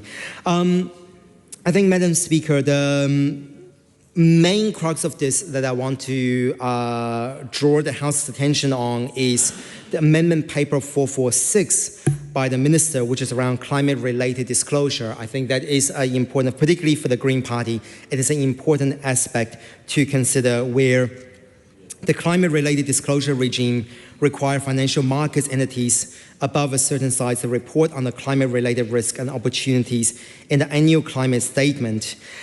This, I think, is something that, from what I can see, that didn't manage to get the hearing from the public. So it's probably one of those things that while we had a chance to examine it during the Select Committee stage, it might be also deserve additional attention during the committee stage so that we're able to ask the ministers and potentially the officials that support the minister on this particular amendment paper in more detail.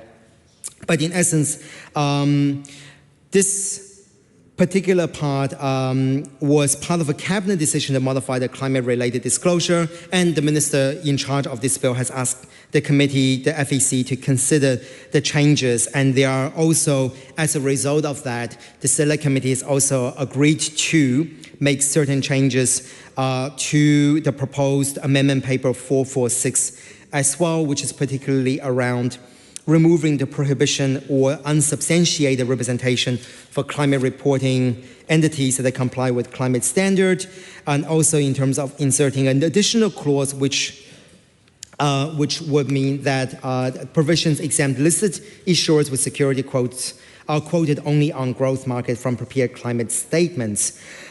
So in this case, the changes, unfortunately, because we didn't get a chance to hear from the public on the changes, there is a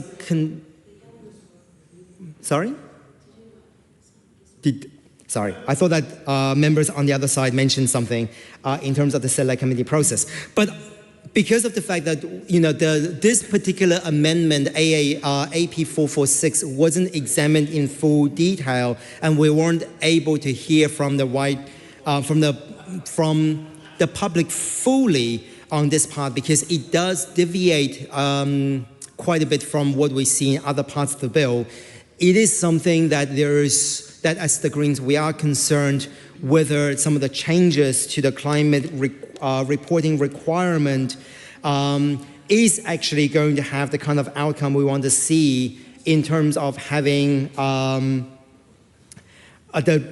particularly when it comes to the reduction in the climate change reporting obligation, whether it is able to achieve the kind of requirement or the kind of obligations that Aotearoa New Zealand really should be looking at in terms of our climate change targets under the Paris Agreement. So again, like I said, Madam Speaker, this is something that we would be spending a fair bit of time on as part of the committee stage coming up. But in terms of the rest of the bill, this is something that we have supported, and we are looking forward to the committee stage. With that, we recommend the bill to the House. This debate is interrupted and is set down for resumption next sitting day. The House stands adjourned until 2 p.m. on Tuesday, 21 April 2026. Happy Easter.